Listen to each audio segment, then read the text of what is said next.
to Lighten Mar Thoma Study Forum.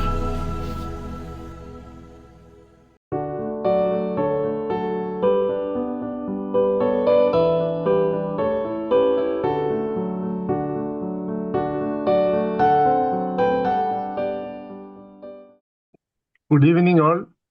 Lighted to lighted Marthoma study ഫോറത്തിന്റെ 282ാമത് live webinar ഇപ്പോൾ ഇവിടെ സമാരംഭിക്കുകയാണ്. നമ്മളെ സാധാരണ എന്നും വെബിനാർ ആരംഭിക്കുന്നത് പാടി പ്രാർത്ഥിച്ചുകൊണ്ടാണ്. ഇന്നും അതേ രീതിയിൽ തന്നെ അത് നടക്കും. ആദ്യമേ എല്ലാവരെയും ഒന്ന് ഈ വെബിനാറിലേക്ക് സ്വാഗതം ചെയ്തുകൊള്ളുന്നു. ഇപ്പോൾ പാട്ടുപാടി പ്രാർത്ഥിക്കുവാനായിട്ട് ശ്രീമതി സിനി ഷിബുവിനെ ക്ഷണിച്ചുകൊള്ളുന്നു. സിനി ഷിബു നമുക്ക് പുതിയ ആളല്ല. നമുക്ക് മിക്കവാറും ഈ വെബിനാർ ആരംഭിച്ച കാലം തൊട്ട് നമ്മളോട് സഹകരിച്ചിരിക്കുകയും പാട്ടുപാടി സഹായിക്കുകയും പ്രാർത്ഥിച്ച് ഒക്കെ സഹായിക്കുന്ന വ്യക്തിയാണ്.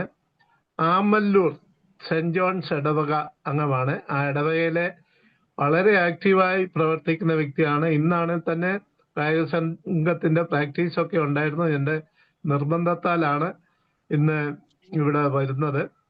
അതുപോലെ ഇടവകയുടെ മിക്കവാറും എല്ലാ ഔദ്യോഗിക സ്ഥാനങ്ങളും വഹിച്ചിട്ടുള്ള ഒരു വ്യക്തിയാണ് ശ്രീമതി സിനി ഷിബുവെ. അദ്ദേഹത്തിനെ ഇപ്പോൾ പാട്ടുപാടി പ്രാർത്ഥിക്കുവാനായിട്ട് ക്ഷണിച്ചുകൊള്ളുന്നു. Thank you sir. Thank you. Light to lighten എനിക്ക് എന്നെ പ്രാർത്ഥിക്കാനും പാട്ടുപാടാനും ഒക്കെ ക്ഷണിച്ചതിന് ആദ്യമേ ഞാൻ നന്ദി പറയുന്നു. ഒക്കെ പാട്ടുപാടി പ്രാർത്ഥിക്കാം. പാടും ഞാനേശുവിന് ജീവൻ പോവോളം നന്ദിയോടെ, ജീവൻ പോവോളം നന്ദിയോടെ പാടും ഞാനെന്നത് ദിനം വാഴും ശ്രീയേശുവിന്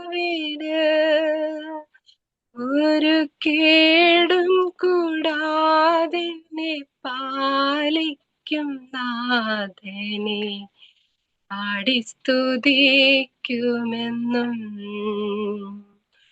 ഒരു കേടും കൂടാതെ പാലിക്കും നാഥനെ പാടി സ്തുതിക്കുമെന്നും. പാടും ഞാനേശുവിന് ജീവൻ പോവോളം നന്ദിയോടെ, ജീവൻ പോവോളം നന്ദിയോടെ. സ്വന്ത ജനമായ യൂദന്മാരെ തള്ളിയും ഹൃദയിൽ കിടന്നു പാപത്തോടുഴ നീടും പുറജാതി സന്തതിയെ വീണ്ടോനേ, ബഹുസന്താപത്തോടുഴ നീടും പുറജാതി സന്തതിയെ വീണ്ടോനേ. പാടും ഞാനേശുവിന് ജീവൻ പോവോളം നന്ദിയോടെ, ജീവൻ പോവോളം നന്ദിയോടെ.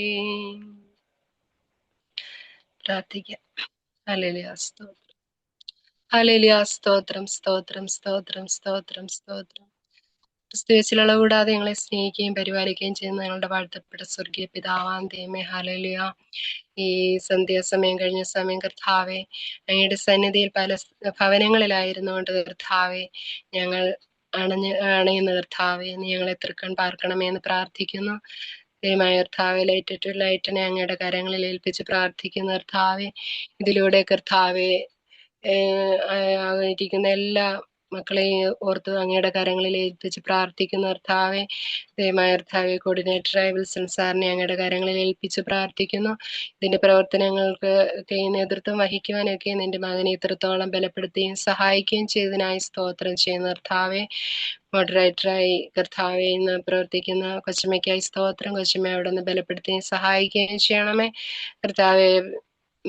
മെയിൻ ടോക്ക് ചെയ്യുന്ന കർത്താവെ ഡോക്ടർ ജോളി ഞങ്ങളുടെ കരങ്ങളിൽ ഏൽപ്പിക്കുന്നു. കർത്താവ് സഹായിക്കുകയും അനുഗ്രഹിക്കുകയും ചെയ്യണം എന്ന് പ്രാർത്ഥിക്കുന്ന കർത്താവെ, ദൈവമേ ഇവിടെ സംസാരിക്കുന്ന കാര്യങ്ങളൊക്കെയും കർത്താവെ ഞങ്ങൾക്ക് പ്രയോജനമാക്കണമെന്ന് പ്രാർത്ഥിക്കുന്ന കർത്താവെ, അവിടെ നിന്റെ ദാസിയെ അവിടെ നിന്ന് ബലപ്പെടുത്തുകയും സഹായിക്കുകയും ചെയ്യണമെന്ന് പ്രാർത്ഥിക്കുന്ന കർത്താവെ, ഞങ്ങളെ ഓരോരുത്തരെയും ഞങ്ങളുടെ കരങ്ങളിൽ സമർപ്പിക്കുന്ന കർത്താവെ, ഞങ്ങളുടെ സഭയെ അനുഗ്രഹിച്ച് പ്രാർത്ഥിക്കുന്ന കർത്താവെ, ഇതിന് നേതൃത്വം വഹിക്കുന്ന എല്ലാ മക്കളെയും അവിടെ നിന്ന് അനുഗ്രഹിക്കുകയും പരിപാലിക്കുകയും ചെയ്യണമെന്ന് പ്രാർത്ഥിക്കുന്നു.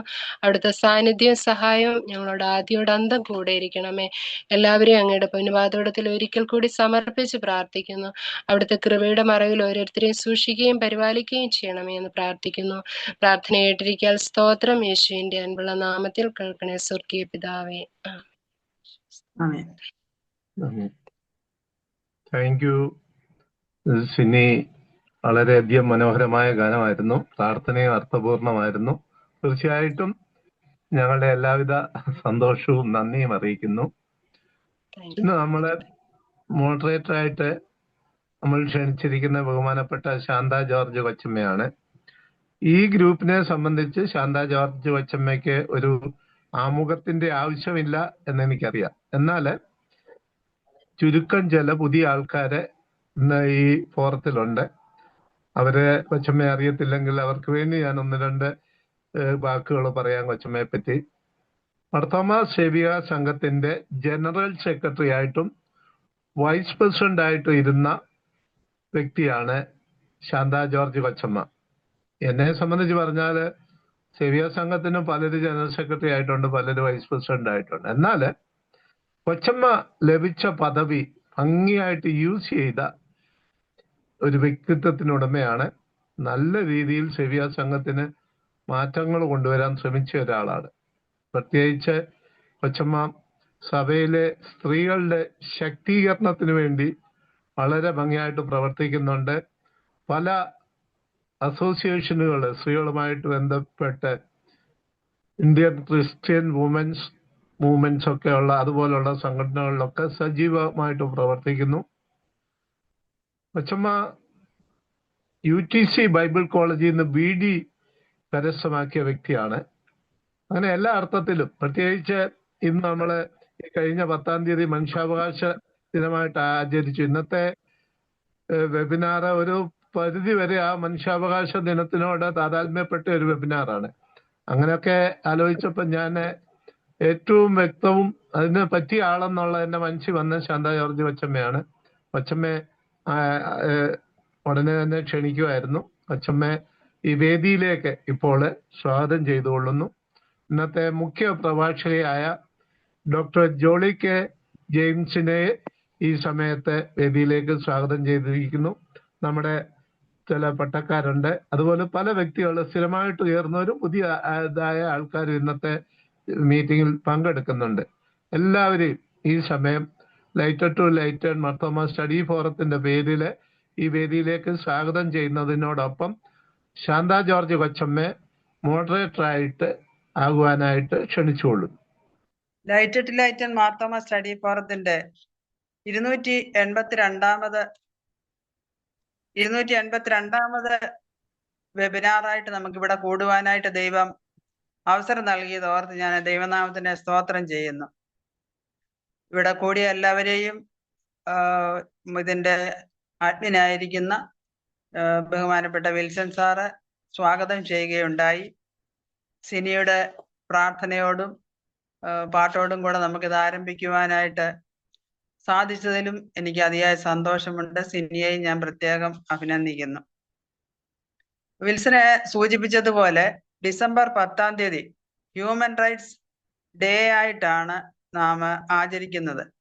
അതിന്റെ പശ്ചാത്തലത്തിലാണ് നമുക്ക് സാധാരണ ശനിയാഴ്ചയാണ് ലൈറ്റ് ആൻഡ് മാർത്തോമ സ്റ്റഡി ഫോറത്തിന്റെ വെബിനാർ നടത്തപ്പെടുന്നത്.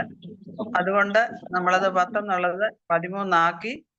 ഹ്യൂമൻ റൈറ്റ്സ് വിഷയവുമായി ബന്ധപ്പെട്ട ഏറ്റവും പ്രധാനപ്പെട്ട ഒരു വിഷയമാണ് ഇന്ന് ചർച്ചയ്ക്കായി തിരഞ്ഞെടുത്തിരിക്കുന്നത്. നമ്മുടെ മനസ്സിലേക്ക് ഈ ഇന്നത്തെ വിഷയത്തിന്റെ ടൈറ്റില് എന്റെ ഇടം നഷ്ടപ്പെടുമ്പോൾ എന്നുള്ളതാണല്ലോ. ഇടം നഷ്ടപ്പെട്ടു എന്ന് പറയുമ്പോൾ നമ്മുടെ മനസ്സിലേക്ക് പെട്ടെന്ന് കടന്നു വരുന്നത് ഗാസ, സുഡാന്, ഉക്രൈന്, മണിപ്പൂര് എന്നീ പ്രദേശങ്ങളെ പറ്റിയും അവിടങ്ങളിലെ രാഷ്ട്രീയവും വർഗീയവുമായ കലാപങ്ങളും രക്തച്ചൊരിച്ചിലുകളുടെയും ഇരകളായി തീർന്നവരെയും പറ്റിയൊക്കെയാണ്. അതോടൊപ്പം റെയിൽവേ സ്റ്റേഷനുകളിലും ബസ് സ്റ്റാൻഡുകളിലും കടത്തിണ്ണകളിലും ഫ്ലൈ ഓവറുകൾക്ക് അടിയിലും അന്തി ഉറങ്ങുന്നവരെ പറ്റിയും നാം ഇടം നഷ്ടപ്പെട്ടവര് എന്ന് പറയാറുണ്ട്. അതുപോലെ തന്നെ അനാഥാലയങ്ങളില്, അഗതി മന്ദിരങ്ങളിലും ഒക്കെ പാർക്കുന്നവരെ ഈ ഗണത്തിൽ ഉൾപ്പെടുത്താറുണ്ട്. എന്നാൽ ഈ കൂട്ടരെ കരുതുവാനും ശുശ്രൂഷിക്കുവാനും അവരുമായി സ്നേഹം പങ്കുവയ്ക്കുവാനും സന്മനസ്സുള്ള അനേകര് ഉണ്ടെന്നുള്ളത് ഒരു യാഥാർത്ഥ്യമാണ്. എന്നാൽ മാതാപിതാക്കളും സഹോദരങ്ങളും ഭർത്താവും ഇൻലോസും എല്ലാം ഉണ്ടായിരിക്കെ സ്വന്തമെന്ന് പറയുവാൻ ഒരു ഇടമില്ലാത്ത എത്രയെത്ര സ്ത്രീരത്നങ്ങളാണ് നമുക്ക് ചുറ്റുമുള്ളത്. സ്വന്തം ഭവനത്തിലും ഭർതൃഗ്രഹത്തിലും ആത്മവിശ്വാസം പോലും കെടുത്തിക്കളയുന്നതായിട്ടുള്ള ഇത്തരം വാക്കുകൾ പലപ്പോഴും നാം അതിന്റെ അർത്ഥം മനസ്സിലാക്കാതെയാണ് ഉരുവിട്ടുകൊണ്ടിരിക്കുന്നത്. എന്നാൽ ആൺകുട്ടികളോട് ഇത് പറയാറില്ല. അവൻ മറ്റൊരു പെൺകുട്ടിയെ സംരക്ഷിക്കേണ്ടവനല്ലേ, സ്നേഹിക്കേണ്ടവനല്ലേ എന്ന് എത്ര ഭവനങ്ങളിൽ പറഞ്ഞ് പഠിപ്പിക്കാറുണ്ട്. സ്വയത്യാഗം ചെയ്ത് മറ്റുള്ളവരുടെ ഇംഗിതത്തിന് വഴങ്ങി പരിപോഷിപ്പിച്ച് സന്തോഷിപ്പിച്ച് കഴിയേണ്ട സ്ത്രീയുടെ മാത്രം ഉത്തരവാദിത്വമായി മാറിയത് എങ്ങനെയാണ്? ഏത് ലിംഗത്തിൽ ജനിക്കണം എന്നത് നമ്മുടെ ആരുടെയും ചോയ്സ് അല്ല എന്നിരിക്കെ സ്ത്രീക്ക് ഒരു നീതിബോധവും പുരുഷന് മറ്റൊരു നീതിയും എന്നത് ഭരണഘടനാ വിരുദ്ധവും ദൈവനീതിക്ക് നിരക്കാത്തതുമാണ്. ലൂക്കോസ് എഴുതിയ സുവിശേഷം 13-ാം അധ്യായത്തിന്റെ 10 മുതൽ 17 വരെയുള്ള വാക്യങ്ങളിൽ കൂനിയായ സ്ത്രീയെ കർത്താവ് സൗഖ്യമാക്കിയതിനെ പറ്റി പരാമർശിക്കുന്നുണ്ട്. അബ്രഹാമിന്റെ മകൻ മാത്രമേ ഉള്ളൂ എന്ന് പരമ്പരാഗത ചിന്ത വെച്ച് പുലർത്തി വന്ന വിശ്വാസ സമൂഹത്തോടാണ് അതിന് മുൻപിലാണ് കർത്താവ് അവളെ അബ്രഹാമിന്റെ മകൾ എന്ന് അഭിസംബോധന ചെയ്യുന്നത്. നമ്മുടെ സഭകൾ മനഃപൂർവ്വമായി പഠിപ്പിക്കാൻ വിസമ്മതിക്കുന്ന ഒരു സത്യവും ഇതാണ്. ഈ സത്യം എന്ന് നമ്മുടെ അധരങ്ങളിൽ നിന്നും പുറപ്പെടുന്നു അന്ന് മാത്രമേ നമ്മുടെ പെൺമക്കൾക്ക് പ്രതീക്ഷയോടെ, പ്രത്യാശയോടെ, ഭാവി ജീവിതത്തെ ഓർത്ത് പുഞ്ചിരി തൂക്കിക്കൊണ്ട് ജീവിക്കുവാനായിട്ട് കഴിയുകയുള്ളൂ. ഈ വിഷയത്തെപ്പറ്റി സമഗ്രമായിട്ടുള്ള ഒരു പഠനം നടത്തുന്നതിന് കഴിവുള്ള ഒരു വ്യക്തിയാണ് നമുക്കിന്ന് ലഭിച്ചിരിക്കുന്നത്. Doctor Jolly K James Indian Christian women's movement എന്ന് പറയുന്നതായിട്ടുള്ള ക്രൈസ്തവ, പ്രൊട്ടസ്റ്റന്റ്, കാത്തലിക്സ് എല്ലാവരും ചേർന്ന്, ഓർത്തഡോക്സ് എല്ലാവരും ചേർന്നതായിട്ടുള്ള ഒരു സ്ത്രീകളുടെ കൂട്ടായ്മയാണ്. ആ കൂട്ടായ്മയുടെ കേരള ചാപ്റ്ററിലെ സജീവ അംഗവും അതിന്റെ കോർ കമ്മിറ്റി അംഗവുമായി വളരെ സുദീർഘമായ സേവനം അനുഷ്ഠിച്ചുകൊണ്ടിരിക്കുന്ന ഒരു വ്യക്തിയാണ് ജോളി. ജോളി SB കോളേജിലെ സോഷ്യൽ വർക്ക് ഡിപ്പാർട്ട്മെന്റിന്റെ അസിസ്റ്റന്റ് പ്രൊഫസറായി സേവനം അനുഷ്ഠിക്കുന്നു. ജോളിയെ പറ്റി നല്ല ഒരു റൈറ്റപ്പ് വിൽസന് വാട്സാപ്പിൽ ഇട്ടിട്ടുണ്ട്. എങ്കിലും ഔപചാരികയുടെ പേരിലാണ് ഞാൻ ചില കാര്യങ്ങളെ എടുത്തു കാട്ടുവാനായിട്ട് ശ്രമിക്കുന്നത്. ജോലിയുടെ ഫീൽഡ് ഈ സോഷ്യൽ വർക്ക് എന്ന് പറയുന്നത് ഒരു പ്രൊഫഷണൽ ഫീൽഡ് മാത്രമല്ല, തൻ്റെ ജീവിത ലക്ഷ്യം കൂടിയാണെന്ന് ജോലിയുടെ ഇൻവോൾവ്മെന്റ്സ് വിളിച്ചറിയിക്കുന്നുണ്ട്. ലിംഗസമത്വം, വനിതാ ശാക്തീകരണം, കുട്ടികളുടെയും കൗമാരക്കാരുടെയും മുതിർന്നവരുടെയും പ്രശ്നങ്ങൾ, മനുഷ്യാവകാശങ്ങൾ, പരിസ്ഥിതി സംരക്ഷണം എന്നിവ ജോലിയുടെ ഹൃദയത്തോട് ചേർത്ത് വെച്ചിരിക്കുന്നതായിട്ടുള്ള വിഷയങ്ങളാണ്. Kerala social service forum, Kerala Catholic bishops കൗൺസിലിന്റെ justice and peace development commission secretariat office തുടങ്ങിയ ഒട്ടനവധി NGOകൾക്ക് ഡെവലപ്മെന്റ് കൺസൾട്ടന്റായും ഡോക്ടർ ജോളി സേവനം അനുഷ്ഠിച്ചുകൊണ്ടിരിക്കുന്നു. SB കോളേജിൽ സോഷ്യൽ വർക്ക് വിഭാഗത്തിന്റെ ഫീൽഡ് ആക്ഷൻ പ്രോജക്റ്റുകളുടെ പ്രവർത്തനങ്ങൾക്ക് സജീവ നേതൃത്വം നൽകുന്ന ജോളി ഈരാറ്റുപേട്ട ബ്ലോക്ക് പഞ്ചായത്ത് പരിധിയിൽ സ്ത്രീകൾക്കെതിരായ ലൈംഗിക പീഡനങ്ങളുമായി ബന്ധപ്പെട്ട പരാതികൾ പരിഹരിക്കുന്ന ഗ്രീവൻസ് സെല്ലിന്റെ മുൻ അംഗമായിരുന്നു. Cyriac Elias voluntary association director board മുൻ അംഗവുമായിരുന്നു. ഇപ്പോൾ ഗാന്ധിയൻ കളക്റ്റീവ് കേരളയുടെ വൈസ് പ്രസിഡന്റാണ്. പത്തനംതിട്ട ജില്ലയുമായും ജോളിക്ക് വളരെ അടുപ്പമുണ്ട്.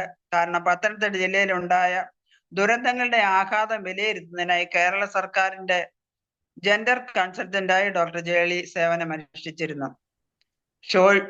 സോഷ്യൽ വർക്കില് ബിരുദാനന്തര ബിരുദവും PhDയും നേടിയിട്ടുള്ള ജോളിയെ നമ്മുടെ ഇന്നത്തെ ഈ വെബിനാറിന് പ്രബന്ധ അവതരണത്തിനായി ലഭിച്ചത് ഒരു ദൈവ നിയോഗമായി ഞാൻ കരുതുകയാണ്. കാരണം ജോളിയെ വളരെ ഷോർട്ട് നോട്ടീസിലാണ് ക്ഷണിച്ചത്.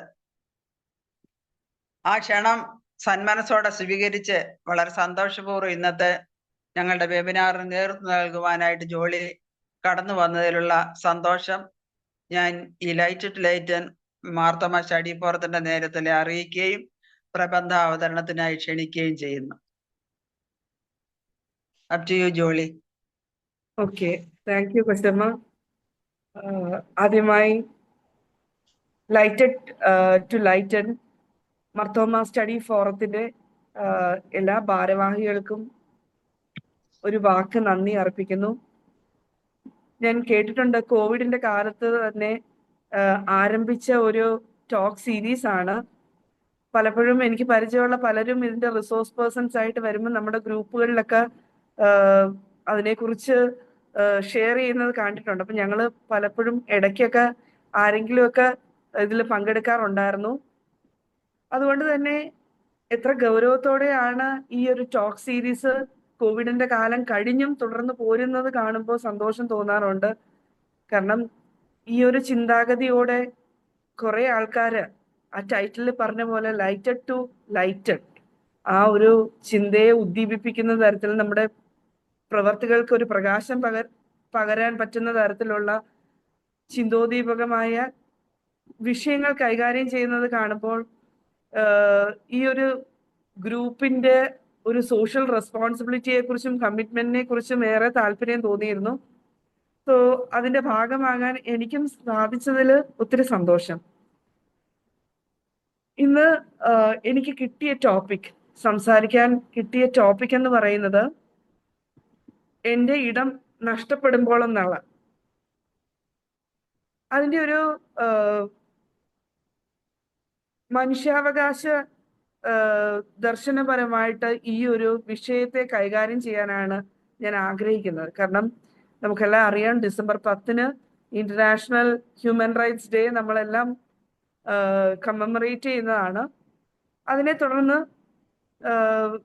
ഈ ഒരു മാർത്തോമ സ്റ്റഡി ഫോറത്തിന്റെ ഭാഗമായി നമ്മളും ആ ഒരു ഡേ ഒബ്സർവ് ചെയ്യുന്നു. അപ്പോൾ തീർച്ചയായിട്ടും ഈ ഒരു വിഷയം മനുഷ്യാവകാശ ദർശനപരമായിട്ട് തന്നെ അവലോകനം ചെയ്യാനാണ് ആഗ്രഹിക്കുന്നത്. നമുക്കറിയാം എവിടെയാണ് നമുക്ക് ഇടം നഷ്ടപ്പെടുന്നത്, എന്തുകൊണ്ടാണ് ഇടം നഷ്ടപ്പെടുന്നത്, അങ്ങനെ ഒരു ഇടം നഷ്ടപ്പെട്ടാൽ എന്താണ് അവിടെ സംഭവിക്കുന്നത്. കാരണം നമ്മുടെ ഒരു ഐഡന്റിറ്റിയാണ്. ഞാൻ ഇന്ന വീട്ടിലെ ആണ്, അല്ലെങ്കിൽ എൻ്റെ കുടുംബ പേര് പറയുക എന്നൊക്കെ പറയുമ്പോൾ നമ്മുടെ ഒരു ഐഡന്റിറ്റി ആണത്. അതേപോലെ തന്നെയാണ് നമ്മുടെ ഐഡന്റിറ്റി നമ്മളെ ഏതെല്ലാം തലങ്ങളിൽ ഉപയോഗിക്കപ്പെടുന്നു. അപ്പം നമുക്കൊരു സ്പേസ് നമ്മുടെ ഫാമിലി നമുക്ക് തരുന്നത് കൊണ്ടാണ് നമ്മുടെ ആ ജനിച്ച് വീഴുന്ന കുട്ടി തുടങ്ങി ഇന്ന കുടുംബത്തിലെ ആണെന്ന് പറഞ്ഞു തുടങ്ങുമ്പോൾ നമ്മുടെ ഒരു സ്പേസ് അവിടെ ക്രിയേറ്റ് ചെയ്യപ്പെടുന്നതാണ്. ജീവിതം മുമ്പോട്ട് പോകുമ്പോൾ പല സാഹചര്യങ്ങളിലും നമുക്ക് ഈ ഐഡന്റിറ്റി നഷ്ടപ്പെടുവാണ്, അല്ലെങ്കിൽ നമ്മുടെ സ്പേസ് നഷ്ടപ്പെടുന്നത് നമുക്ക് കാണുന്നുണ്ട്. ശരിക്കും ആ ഒരു എവിടെയാണോ നമ്മുടെ സ്പേസ് നഷ്ടപ്പെടുന്നത് അവിടെയാണ് നമുക്ക് മനുഷ്യാവകാശ ധ്വംസനമായിട്ട്, അല്ലെങ്കിൽ മനുഷ്യാനുഭവത്തിലെ ഏറ്റവും അടിസ്ഥാനപരമായ പല വിഷയങ്ങളും നേരിടേണ്ടി വരുന്നത്. നമുക്കുള്ള മാന്യതയാകാം, നമുക്കുള്ള സ്വാധീനമാകാം, നമുക്ക് ഉള്ള പങ്കാളിത്തത്തിനുള്ള അവസരമാകാം. ഇതൊക്കെ ചിലപ്പം ഈ ഒരു സ്പേസ് നഷ്ടപ്പെടുമ്പോൾ, അല്ലെങ്കിൽ എനിക്കുള്ള ഇടം നഷ്ടപ്പെടുമ്പോൾ നമുക്ക് നഷ്ടമാകാം. അപ്പൊ ആ ഒരു കാര്യം തിരിച്ചു പിടിക്കണം, അത് സംരക്ഷിക്കണം എന്നുള്ളത് ഒരു മനുഷ്യന്റെ അല്ലെങ്കിൽ മനുഷ്യ ജീവികളുടെ എല്ലാം ഒരു പോരാട്ടമാണ്, നഷ്ടപ്പെട്ടു പോയ ഇടം കണ്ടെത്തുക എന്നുള്ളത്. അങ്ങനെ മനുഷ്യാവകാശങ്ങളുടെ സാഹചര്യത്തിൽ നമ്മൾ നോക്കുവാണെങ്കിൽ ഈ സ്പേസ് എന്ന് പറയുന്ന ഒരു ഭൗതിക തലം അല്ലെങ്കിൽ ഒരു ഫിസിക്കൽ സ്പേസ് മാത്രമല്ല, മറിച്ച് അതൊരു വ്യക്തിയുടെ സെൽഫ് കൺട്രോളിനോ അല്ലെങ്കിൽ സുരക്ഷയം, വ്യക്തിത്വം അല്ലെങ്കിൽ അഭിപ്രായ പ്രകടനം, പങ്കാളിത്തം, ഇതിലൊക്കെ നിറഞ്ഞു നിൽക്കുന്ന ഒരു കാര്യമാണ് ആ വ്യക്തിക്ക് ഒരു ഇടം കൊടുക്കുന്നതിലൂടെ കിട്ടുന്നത്, അല്ലെങ്കിൽ ഇടം ഉണ്ടാക്കിയെടുക്കുന്നതിലൂടെ നമുക്ക് നേടിയെടുക്കാൻ പറ്റുന്നത്. അപ്പോ അങ്ങനെ ഉണ്ടെങ്കിൽ നമ്മൾക്ക് ഇങ്ങനെ ഇടം നഷ്ടപ്പെടാതെ ഇടം ക്രിയേറ്റ് ചെയ്ത് അത് മെയിൻറ്റെയിൻ ചെയ്ത് കൊണ്ടുപോകുന്ന ഒരു വ്യക്തിക്ക് അവന്റെ സമൂഹത്തില് ഒരിക്കലും മാറ്റപ്പെടാത്ത ഒരു വ്യക്തിയായിട്ട് അല്ലെങ്കിൽ അവിഭാജ്യ ഘടകമാകാനായിട്ട് നമുക്ക് സാധിക്കും. അങ്ങനെയാണ് നമ്മൾ നമ്മുടെ സമൂഹത്തില് സ്പേസിന്റെ ഇമ്പോർട്ടൻസ് മനസ്സിലാകുന്നത്. ഇപ്പം നമുക്കറിയാം UN declaration of human rights, അതില് കൃത്യമായിട്ട് പറയുന്നുണ്ട് അവകാശങ്ങളെ കുറിച്ച്. ജീവിക്കാനുള്ള അവകാശം അല്ലെങ്കിൽ സ്വാതന്ത്ര്യം, സുരക്ഷ, സമത്വം, സ്വകാര്യത, പങ്കാളിത്തം, ഇവയൊക്കെ അതിൻ്റെ UN പറയുന്ന ഹ്യൂമൻ റൈറ്റ്സിന്റെ അകത്ത് കൃത്യമായിട്ട് പ്രതിപാദിക്കുന്നുണ്ട്. ജീവിക്കാനുള്ള അവകാശം, എവിടെയും ഭയമില്ലാതെ ജീവിക്കാൻ ഒരു ഇടം നമ്മൾ ഉണ്ടാക്കിയെടുക്കണം. അതുപോലെ തന്നെ സ്വന്തം വ്യക്തിത്വം പ്രകടിപ്പിക്കാനുള്ള ഒരു ഇടം. നമുക്ക് അഭിപ്രായ സ്വാതന്ത്ര്യം കൽപ്പിച്ചു തന്നിട്ടുണ്ട്. കോൺസ്റ്റിറ്റ്യൂഷൻ ആയാലും UN ആയാലും ഹ്യൂമൻ റൈറ്റ്സിൽ കൃത്യമായിട്ട് പറയുന്നുണ്ട് സ്വന്തം വ്യക്തിത്വം പ്രകടിപ്പിക്കാനുള്ള സ്പേസ്. പക്ഷേ നമ്മൾ ആലോചിക്കുക, നമ്മുടെ സമൂഹത്തിൽ അത് നമുക്ക് പൂർണ്ണമായും ചെയ്തെടുക്കാൻ സാധിക്കുന്നുണ്ടോ? പലപ്പോഴും നമ്മൾ തന്നെ നോക്കുകുത്തികളായി നിന്നു പോകേണ്ട അവസ്ഥകൾ ഉണ്ടാകുന്നുണ്ട്. പിന്നെ നമ്മുടെ UN പറയുന്ന ഒരു കാര്യം ജീവിതത്തെ സ്വാധീനിക്കുന്ന തീരുമാനങ്ങളിലുള്ള പങ്കാളിത്തമാണ്. നമുക്ക് എല്ലായിടത്തും പങ്കാളിത്തം കൃത്യമായിട്ട് പറയുന്നുണ്ട്. പക്ഷേ നമ്മുടെ ജീവിതത്തെ സ്വാധീനിക്കുന്ന തീരുമാനങ്ങളിൽ പോലും നമുക്ക് പലപ്പോഴും സ്പേസ് ഇല്ലാതെ പോകുന്നു. ഒരു വിവാഹം അല്ലെങ്കിൽ ഒരു വളർച്ചയുടെ കാലഘട്ടം എടുത്തു കഴിഞ്ഞാൽ കുഞ്ഞുങ്ങൾ പഠിക്കുന്ന സ്കൂള്, ഇപ്പം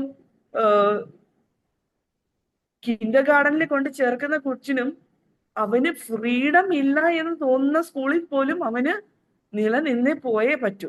കാരണം പേരൻസ് ഡൊണേഷൻ കൊടുത്ത് വലിയ വലിയ എന്താ പറയണ്ട ഹൈഫൈ സ്കൂളിൽ 5 സ്റ്റാർ സ്റ്റാറ്റസ് ഉള്ള സ്കൂളുകളിലൊക്കെ അഡ്മിഷൻ വാങ്ങിക്കുന്നു, ലക്ഷങ്ങൾ കൊടുത്ത് വാങ്ങിക്കുന്നു. പക്ഷേ കൊച്ചിന് പലപ്പോഴും ആ സ്കൂളുമായിട്ട് പോലും അഡ്ജസ്റ്റ് ചെയ്യാൻ ബുദ്ധിമുട്ടാണെങ്കിൽ അവിടെ തന്നെ അവന്റെ ഇടം അവന് ചോദ്യം ചെയ്യപ്പെട്ടു പോവുകയാണ്. അവിടം തുടങ്ങി കൊച്ചു പഠിക്കുന്നത് അഡ്ജസ്റ്റ് ചെയ്യുക. ഈ കുഞ്ഞു നാളില് കൊടുക്കുന്ന ഒരു വാക്കാണ് അഡ്ജസ്റ്റ്മെന്റ്. ഇത് ജീവിത അവസാനം വരെ എവിടെയൊക്കെ നമ്മുടെ ഇടം നഷ്ടപ്പെടുന്നോ അവിടെയൊക്കെ നമ്മളോട് പറയുന്ന പ്രതിവിധിയാണ് അഡ്ജസ്റ്റ്മെന്റ്. ഇത് ശരിക്കും മനുഷ്യാവകാശ രഹിതമായിട്ട് പലപ്പോഴും തോന്നാറുണ്ട്, അല്ലെ? ഒരു +2 കഴിഞ്ഞ് ഏത് കോഴ്സ് എടുക്കണം എന്ന് ചോദിച്ചു കഴിഞ്ഞാൽ കൊച്ചു ജനിച്ച നാൾ തുടങ്ങി പേരൻസ് എക്സ്പ്ലോർ ചെയ്ത് ഏതെങ്കിലും ഒരു കോഴ്സ് കണ്ടുപിടിക്കും. കൊച്ചിന് ചിലപ്പം അവന്റെ അഭിരുചിയുമായിട്ട് യാതൊരു ചേർച്ചയും ഇല്ലാത്തൊരു കോഴ്സിലേക്ക് അവന് എറിയപ്പെടുകയാണ്. ഇതും നമ്മുടെ ജീവിതത്തെ സ്വാധീനിക്കുന്ന ഒരു തീരുമാനമാണ്. ആ തീരുമാനത്തിൽ പങ്കാളിയാകാൻ നമുക്ക് ഇടം കിട്ടുന്നുണ്ടോ? അഭിപ്രായം പറയാനുള്ള ഇടം കിട്ടുന്നുണ്ടോ? ഇതും നമ്മൾ ആലോചിക്കേണ്ടതാണ്. ഒരു വിദ്യാർത്ഥിയുടെ അവകാശത്തെ സംബന്ധിച്ചും ഒരു യുവതയുടെ അഭിപ്രായ സ്വാതന്ത്ര്യത്തെ ഒക്കെ ഹനിക്കുന്ന കാര്യമാണിത്. അടുത്തൊരു പടി നോക്കിക്കഴിഞ്ഞാൽ ഏത് ജോലി ചെയ്യാനോ അല്ലെങ്കിൽ കല്യാണം കഴിക്കണമെങ്കിൽ പുരുഷനെ സെലക്ട് ചെയ്യുന്നതിൽ പോലും പലപ്പോഴും ഈ ഒരു സ്പേസ് നമുക്ക് ലഭിക്കാതെ പോകുന്നു. ഇപ്പം നമ്മളിപ്പോഴ ക്രിസ്ത്യൻസ് മാത്രമേ ഉള്ളൂ. അവിടെ ഫാമിലിയുടെ ഇൻട്രസ്റ്റ് ആയിരിക്കും. ചെറുക്കന്റെ സ്വഭാവത്തോട് ചേർന്ന് പോകാൻ, അല്ലെങ്കിൽ സ്ത്രീയുടെ സ്വഭാവത്തിന്, പെൺകുട്ടിയുടെ സ്വഭാവത്തിന് ഇഷ്ടപ്പെട്ട രീതിയിൽ അല്ലെങ്കിൽ സഹകരിച്ച് പോകാൻ പറ്റാത്ത, തുടക്കത്തിൽ തന്നെ കോൺട്രാഡിക്ഷൻസും ഡിസിൻട്രസ്റ്റും ഡിസ്ലൈക്കും ഒക്കെ ഉള്ള ആളുമായിട്ട് ജീവിതം മുഴുവൻ അഡ്ജസ്റ്റ് ചെയ്യണം എന്ന് പറയുന്ന ഒരു കാര്യത്തില്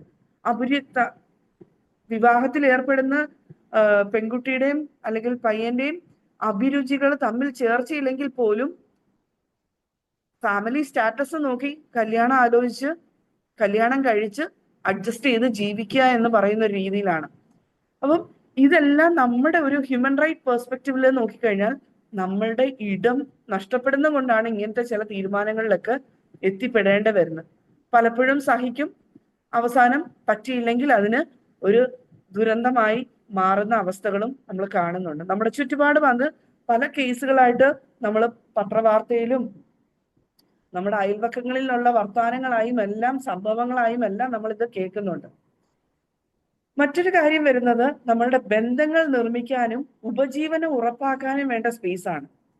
എവിടെ നമ്മൾ നിൽക്കണം, അല്ലെങ്കിൽ എവിടെ നമ്മളുടെ ഉപജീവനം ഫിക്സ് ചെയ്യണം, അല്ലെങ്കിൽ ഏത് പ്രൊഫഷനിലേക്ക് നമ്മൾ പോകണം, ഇതൊക്കെ നമ്മുടെ ഒരു സ്പേസ് നമ്മൾ കൃത്യമായിട്ട് തീരുമാനിക്കേണ്ട കാര്യമാണ്. ഇപ്പൊ ഞാൻ ഓർക്കുകയാണ്, ഇന്നലെ ഈ 2-3 ദിവസം മുമ്പ് സോഷ്യൽ മീഡിയയിൽ കണ്ട ഒരു റീലല്ല, ഒരു ന്യൂസിന്റെ ഒരു ബിറ്റ് ഇട്ടേക്കുന്നതാണ്. മെഡിസിന് പഠിക്കുന്ന ഒരു കുട്ടി രാത്രി 1:30 അവളുടെ പിതാവിന് അയച്ച ഒരു മെസ്സേജാണ്, അച്ഛാ എനിക്ക് ഇവിടെ നിൽക്കാൻ പറ്റില്ല എന്ന് പറഞ്ഞു വന്നത്. പക്ഷെ ലക്ലി ആ പേരന്റ് റെസ്പോണ്ട് ചെയ്തതാണ് മീഡിയയിൽ ഹൈലൈറ്റ് ചെയ്തത്. മോളെ, മെഡിസിൻ എന്ന് പറയുന്നത് മാത്രമല്ല ജീവിതം, ഒരു ഡോക്ടർ ആകുക എന്ന് പറയുന്നത് മാത്രമല്ല ജീവിതം, നിനക്ക് പഠിക്കാൻ പറ്റുന്നില്ലെങ്കിൽ നീ നിർത്തിയിട്ട് പോരുക എന്ന് പറയുന്ന അപ്പന്റെ ഒരു സ്റ്റേറ്റ്മെന്റിനെ അവിടെ ഭയങ്കരമായിട്ട് ഹൈലൈറ്റ് ചെയ്തു. ശരിക്കും ഞാൻ അത് വായിച്ചപ്പോൾ ഓർത്തു, ഇതല്ലേ ഒരു ഇടം അല്ലേ? ജീവിതത്തില് ആഗ്രഹിച്ച്, ആ കുട്ടി തന്നെ ആഗ്രഹിച്ച ഒരു പ്രൊഫഷൻ ആയിരിക്കും, കഷ്ടപ്പെട്ട് പഠിച്ച് അഡ്മിഷൻ എടുത്തു, പക്ഷെ അവിടെ അഡ്ജസ്റ്റ് ചെയ്യാൻ തോന്നുന്നില്ല എന്ന് കണ്ടപ്പം അവള് ചാടിക്കേറി ആത്മഹത്യയിലേക്ക് പോകാതെ ആ ഒരു തനിക്ക് സുരക്ഷിതമായ ഒരു ഇടത്ത് അവൾ അത് അവതരിപ്പിക്കുകയും ആ സുരക്ഷിതമായ ഇടം സുരക്ഷിതമാണെന്ന് ആ കുട്ടിയെ തിരിച്ച് ബോധ്യപ്പെടുത്തി കൊടുക്കുന്ന ഒരു സാഹചര്യം കണ്ടപ്പോൾ വളരെ സന്തോഷം തോന്നി. അപ്പം ഇങ്ങനെ പലതരത്തിലും നമ്മുടെ ചുറ്റുപാടുകളില് ഈ പറയേണ്ട, നമുക്ക് വേണ്ട ഇടം നഷ്ടപ്പെടുന്നതായിട്ട് നമുക്ക് കാണാൻ സാധിക്കും. അവിടെയാണ് ശരിക്കും അവകാശ ലംഘനങ്ങൾ നടക്കുന്നതും. നമ്മള് ശാന്ത കൊച്ചമ്മ ഇൻട്രൊഡക്ഷൻ പറഞ്ഞപ്പോ പറഞ്ഞു, പല സ്ഥലങ്ങളിലും ഭൗതികമായ സ്പേസ് നഷ്ടപ്പെടുന്നതിനെ കുറിച്ച്. ഫോർ എക്സാമ്പിൾ, ഓവർ ബ്രിഡ്ജിന് താഴെ കഴിയുന്നവര്, അല്ലെങ്കിൽ ഏതെങ്കിലും സംഘർഷങ്ങളുടെ പേരില് അല്ലെങ്കിൽ യുദ്ധങ്ങളുടെ പേരില് ഒരു സ്ഥലത്തു നിന്ന് പറിച്ചു മാറ്റപ്പെടുന്നവര്, അല്ലെങ്കിൽ അഭയാർത്ഥികളായി ഓടിപ്പോകുന്ന ആൾക്കാരുടെ ഒക്കെ ഇടങ്ങൾ നഷ്ടപ്പെടുന്ന സാഹചര്യങ്ങൾ നമ്മൾ കാണുന്നുണ്ട്. അത് ശരിക്കും ഭൗതികമായ ഒരു സ്പേസ് നഷ്ടപ്പെടുകയാണ്. അവരുടെ എന്താ പറയുക, അവരുടെ ജനിച്ചു വളർന്ന സാഹചര്യങ്ങള്, കുടുംബം, സംസ്കാരം, ബന്ധുമിത്രാദികള്, ഇവരെ എല്ലാം വിട്ട്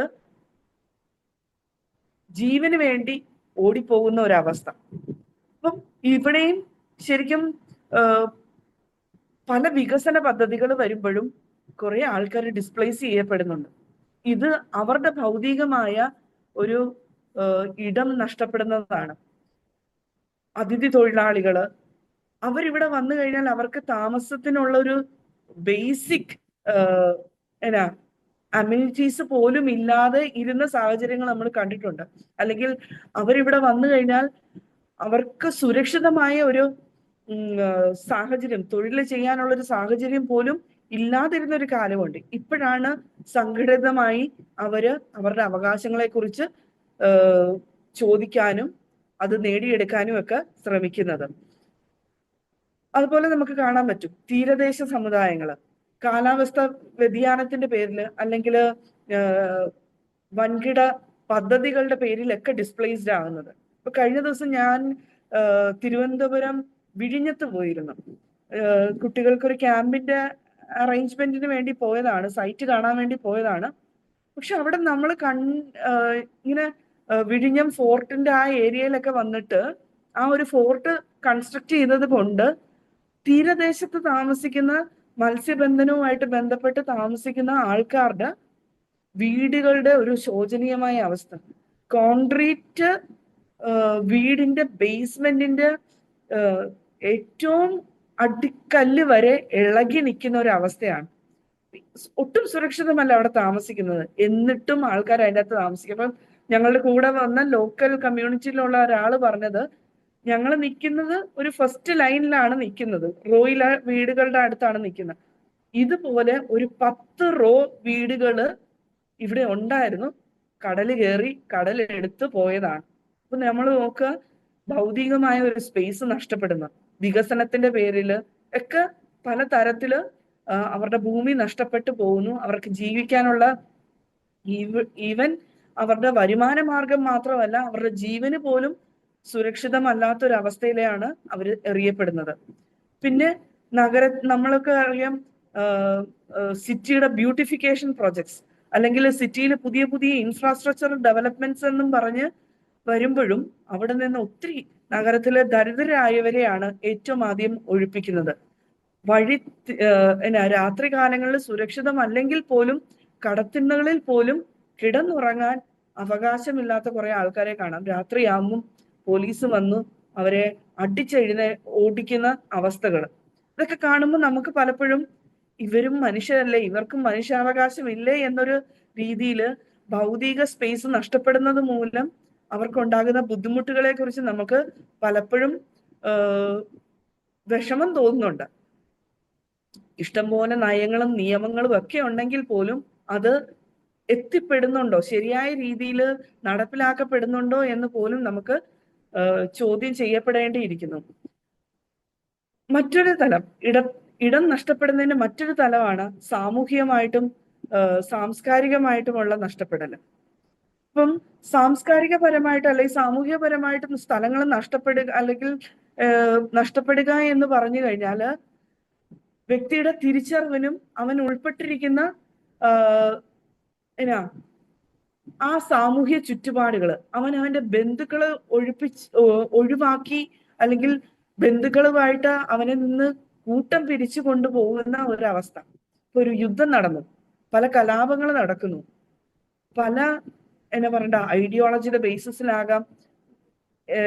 നേരത്തെ കാലങ്ങളിൽ നടന്ന പല യുദ്ധങ്ങളും ഇന്നും നടക്കുന്ന യുദ്ധങ്ങള്, ലോകത്തിന്റെ വിവിധ ഭാഗങ്ങളിൽ നടക്കുന്ന യുദ്ധങ്ങൾ കാണുമ്പോൾ നമുക്കറിയാം അവരെ സാമൂഹികമായിട്ടും സാംസ്കാരികമായിട്ടും ഇവരുടെ ഒരു സ്പേസ്, ഇവരുടെ റൂട്ട്സ് നഷ്ടപ്പെടുന്ന ഒരവസ്ഥ. ഇപ്പം ഒരു പേട്രിയാർക്കൽ സിസ്റ്റത്തിലാണെങ്കിൽ പ്രത്യേകിച്ച് സ്ത്രീകൾക്ക് സംസാരിക്കാനുള്ള സ്വാതന്ത്ര്യം കിട്ടുന്നില്ല. അതും ഒരു സംസ്കാരത്തിന്റെ ഭാഗമാണ് അല്ലെ. സ്ത്രീകള് മൂടുപടമിട്ട് വാതിലിന് പിറകിൽ നിന്ന് വെറും ശബ്ദമാകാൻ മാത്രമാണ് ചില സംസ്കാരങ്ങളിൽ അനുവദിച്ചു കൊടുക്കുന്നത്. മുമ്പിലേക്ക് വന്നു കഴിഞ്ഞാൽ ആ സ്ത്രീകളെ ചോദ്യം ചെയ്യപ്പെടും, സമൂഹത്തില് ഒറ്റപ്പെടുത്തും. അപ്പം അതേപോലെയാണ് ദളിതരും ആദിവാസികളുമായിട്ടുള്ള അവര് നേരിടുന്ന വിവേചനങ്ങൾ. ഇപ്പൊ സാംസ്കാരികമായിട്ട് ശരിക്കും അവർക്കൊരു ഓട്ടോണമി ഉണ്ട്. അവർക്ക് അവരുടേതായ ഭാഷയും അവരുടേതായ സംസ്കാരവും അവരുടേതായ പൈതൃകങ്ങളും പാരമ്പര്യങ്ങളും എല്ലാം ഉണ്ട്.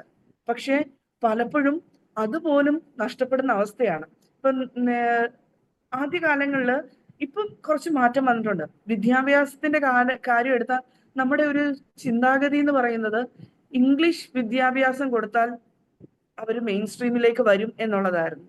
അല്ല, അതിനപ്പുറം അവർക്ക് അവരുടെ തനതായ പാരമ്പര്യങ്ങളും അവരുടെ ആചാരങ്ങളും ഒക്കെ പഠിപ്പിച്ച് അതിൽ വിശ്വസിച്ച് അതിന്റെ മഹത്വം മനസ്സിലാക്കി കൊടുക്കുന്നത് തന്നെ ആ ഒരു പാരമ്പര്യത്തിൽ അവർക്കൊരു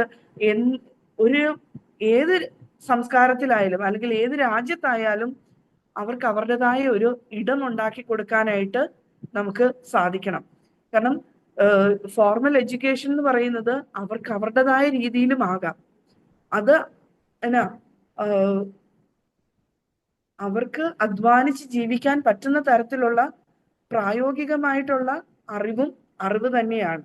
അല്ലാതെ A4 ആപ്പിൾ B4 ബോൾ എന്ന് പറയുന്നതല്ല ശരിക്കുള്ള വിദ്യാഭ്യാസം. മറിച്ച് അവനവന്റെ ജീവിതത്തിൽ അന്നം നേടാൻ ഉപകരിക്കുന്ന എന്ത് വിദ്യാഭ്യാസം തന്നെയാണെന്ന് നമുക്ക് പഠിപ്പിച്ചു കൊടുത്തു കഴിഞ്ഞാൽ അവരുടെ ലിപികളും അക്ഷരങ്ങളും ഭാഷയും ഒക്കെ തന്നെ ഏറെ മേന്മയുള്ളതാണ്.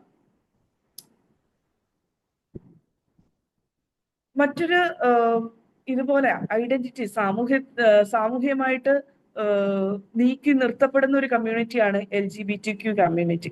അവരുടേതായ എന്നാ പറയണ്ട കുറ്റങ്ങൾ കാരണമല്ല അവര് ഒരു ഡിഫറെന്റ് ജെൻഡർ ആയിട്ട് അല്ലെങ്കിൽ ഒരു തേർഡ് ജെൻഡർ എന്ന് പറയുന്ന തരത്തിലേക്ക് മാറ്റപ്പെടുന്നത്. അവരും ഇവിടെ ഇടം കിട്ടാതെ മാറുന്ന ഒരു സമൂഹമാണ്. പിന്നെ നമുക്കറിയാം വൈകല്യമുള്ളവരും സമൂഹത്തിൽ നിന്ന് മാറ്റപ്പെടുന്നവരാണ്. പല കാര്യങ്ങളും അവർക്ക് അനുയോജ്യമല്ലാത്ത പരിസരങ്ങളിൽ കൊണ്ടിടുന്ന അവസ്ഥകൾ. ഇപ്പൊ നമുക്കറിയാം, ഇപ്പൊ നമ്മുടെ സമൂഹത്തില് അവബോധം ഉണ്ടായതിന് ശേഷമാണ് നമ്മൾ പലപ്പോഴും പല കാര്യങ്ങളും നമ്മളുടെ ഒരു ഇൻഫ്രാസ്ട്രക്ചർ ഡെവലപ്മെന്റ് ഒക്കെ നോക്കിക്കഴിഞ്ഞാൽ എപ്പോഴും ഡിസേബിൾഡ് ഫ്രണ്ട്ലി ആക്കി മാറ്റുന്നത്. കാരണം അവിടെ നമ്മൾ അവർക്കൊരു ഇടം കൊടുക്കുകയാണ്. മെയിൻ സ്ട്രീമിലേക്ക് വരാനായിട്ട് മാർജിനലൈസ്ഡ് ആക്കപ്പെടുന്ന ജനങ്ങൾക്ക് ഒരു ഇടം കൊടുക്കുകയാണ്. അടുത്ത വരുന്നത് ഡിജിറ്റൽ സ്പേസിലും മോഡേൺ യുഗത്തില് നമുക്ക് ഡിജിറ്റൽ സ്പേസ് നഷ്ടപ്പെടുന്നുണ്ട്. കാരണം പലയിടത്തും ഓൺലൈൻ പ്ലാറ്റ്ഫോംസിലൊക്കെ തന്നെ ചില ആൾക്കാരെ പുറത്താക്കപ്പെടുന്നു. ചില വിവരങ്ങള് എന്നാ പറയണ്ട അവസരങ്ങള്, പൊതു പങ്കാളിത്തം ഇവയിൽ നിന്നൊക്കെ പുറത്താക്കപ്പെടുന്നത് നമുക്ക് കാണാനായിട്ട് സാധിക്കും. For example cyber bully. ഇപ്പം ഒരാള് ടാർഗറ്റ് ചെയ്തുകൊണ്ട് നമുക്ക് എന്ത് വേണമെങ്കിലും പ്ലാറ്റ്ഫോംസിലൂടെ ഡിജിറ്റൽ മീഡിയയിലൂടെ കാണിക്കാനായിട്ടോ അല്ലെങ്കിൽ അവരെ അപകീർത്തിപ്പെടുത്താനോ കുറെ കഴിയുമ്പോൾ ഈ സൈബർ ബുള്ളിങ്ങിന്റെ ഭാഗമായിട്ട് അവർ അതിൽ നിന്ന് പിൻവലിഞ്ഞ് പോകുന്നത് കാണാം. അപ്പൊ അങ്ങനെയുള്ള ആൾക്കാർക്കും ഇടം കൊടുക്കേണ്ട ഒരു ആവശ്യമായിട്ട് ഇന്നത്തെ ഈ മോഡേൺ ലോകത്തില് ആവശ്യമായിട്ട് വരുന്നുണ്ട്. സോ ഇവിടെയെല്ലാം നമ്മൾ പൗരാവകാശത്തിന്റെ ഒരു ബോധത്തിൽ നിന്നുകൊണ്ട് തക്കതായ ഇടങ്ങൾ സൃഷ്ടിച്ചു കൊടുത്താൽ മാത്രമേ ഈ പറയുന്ന ഡിസ്ക്രിമിനേഷൻ അല്ലെങ്കിൽ ഡിമാർക്കേഷൻ നമുക്ക് ഒഴിവാക്കാനായിട്ട് സാധിക്കത്തുള്ളൂ. ഇനി നമ്മൾ നോക്കുന്നത് മാനസികമായിട്ടും എന്താ പറയണ്ട ഇമോഷണലി ഓൾസോ ഒരു സ്പേസ് നഷ്ടപ്പെടുന്നതിനെ കുറിച്ചാണ്. അതിൽ പറയുമ്പം നമുക്ക് ശരിക്കും മനുഷ്യാവകാശത്തിന്റെ പെർസ്പെക്റ്റീവിൽ നമ്മൾ സംസാരിക്കുവാണെങ്കിൽ ഒരു വ്യക്തിയെ നിയന്ത്രിക്കുക അല്ലെങ്കിൽ അവരെന്ത് ചെയ്യണം, എങ്ങനെ ചെയ്യണം എന്ന് പറയുന്ന തരത്തില് അവരെ റെസ്ട്രിക്റ്റ് ചെയ്തുകൊണ്ട് നമ്മൾ മിണ്ടാതാക്കുക അല്ലെങ്കിൽ അവരെ അപമാനിക്കപ്പെടുക ഒക്കെ ചെയ്യുമ്പം അവർ ഉൾവലിഞ്ഞ് ഇവിടെ നിന്ന് മാറിപ്പോകുന്ന ഓട്ടോമാറ്റിക്കലി അവർക്ക് മാനസികമായിട്ടൊരു സ്പേസ് നഷ്ടപ്പെടുകയാണ്. അവരെ മറ്റുള്ളവരെല്ലാം ഒറ്റപ്പെടുത്തുന്നു അല്ലെങ്കിൽ ക്രിട്ടിസൈസ് ചെയ്തുകൊണ്ട് അവര് ഉൾവലിഞ്ഞ് അവരുടെ ഇടം നഷ്ടപ്പെട്ടു പോകുന്ന ഒരവസ്ഥ നമുക്ക് കാണാനായിട്ട് സാധിക്കും. ഉദാഹരണമായിട്ട് പറഞ്ഞാല് ഗാർഹിക പീഡനത്തിൽ അതിൽ നിന്ന് രക്ഷപ്പെട്ട ആൾക്കാർക്ക് ശരിക്കും തീരുമാനമെടുക്കാൻ പേടിയാണ്. അങ്ങനെ ഒരു തീരുമാനമെടുത്തത് തെറ്റിപ്പോയത് കൊണ്ടാണ് ഇന്ന് ഈ പീഡനങ്ങൾ അനുഭവിക്കുന്നത് എന്നൊരു എക്സ്പീരിയൻസിലാണ് അവര് ഈ ഒരു സ്പേസ് മാനസികമായിട്ട് ഇതുപോലെയുള്ള കാര്യങ്ങളെ ഒഴിവാക്കിക്കൊണ്ട് വളരെ ഉൾവലിഞ്ഞ് ജീവിക്കുന്ന അവസ്ഥകളിലേക്ക് പോകുന്നത്.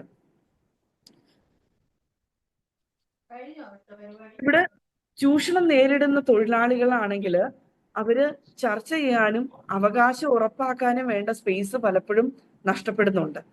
ഇപ്പം അവർക്ക് എന്നാ പറയണ്ട ചിലപ്പോ അതിന്റെ പിന്നിൽ പ്രവർത്തിക്കുന്ന ഒരു ഭീഷണിയായിരിക്കാം.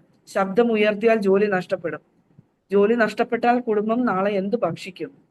കാരണം അവർക്ക് അതിനുള്ള ഒരു മിച്ചം പിടിച്ച് ലൈഫ് സെക്യൂർ ആക്കി വെക്കേണ്ട ഒരു സാഹചര്യത്തിലായിരിക്കില്ല അവർ ജീവിക്കുന്നത്.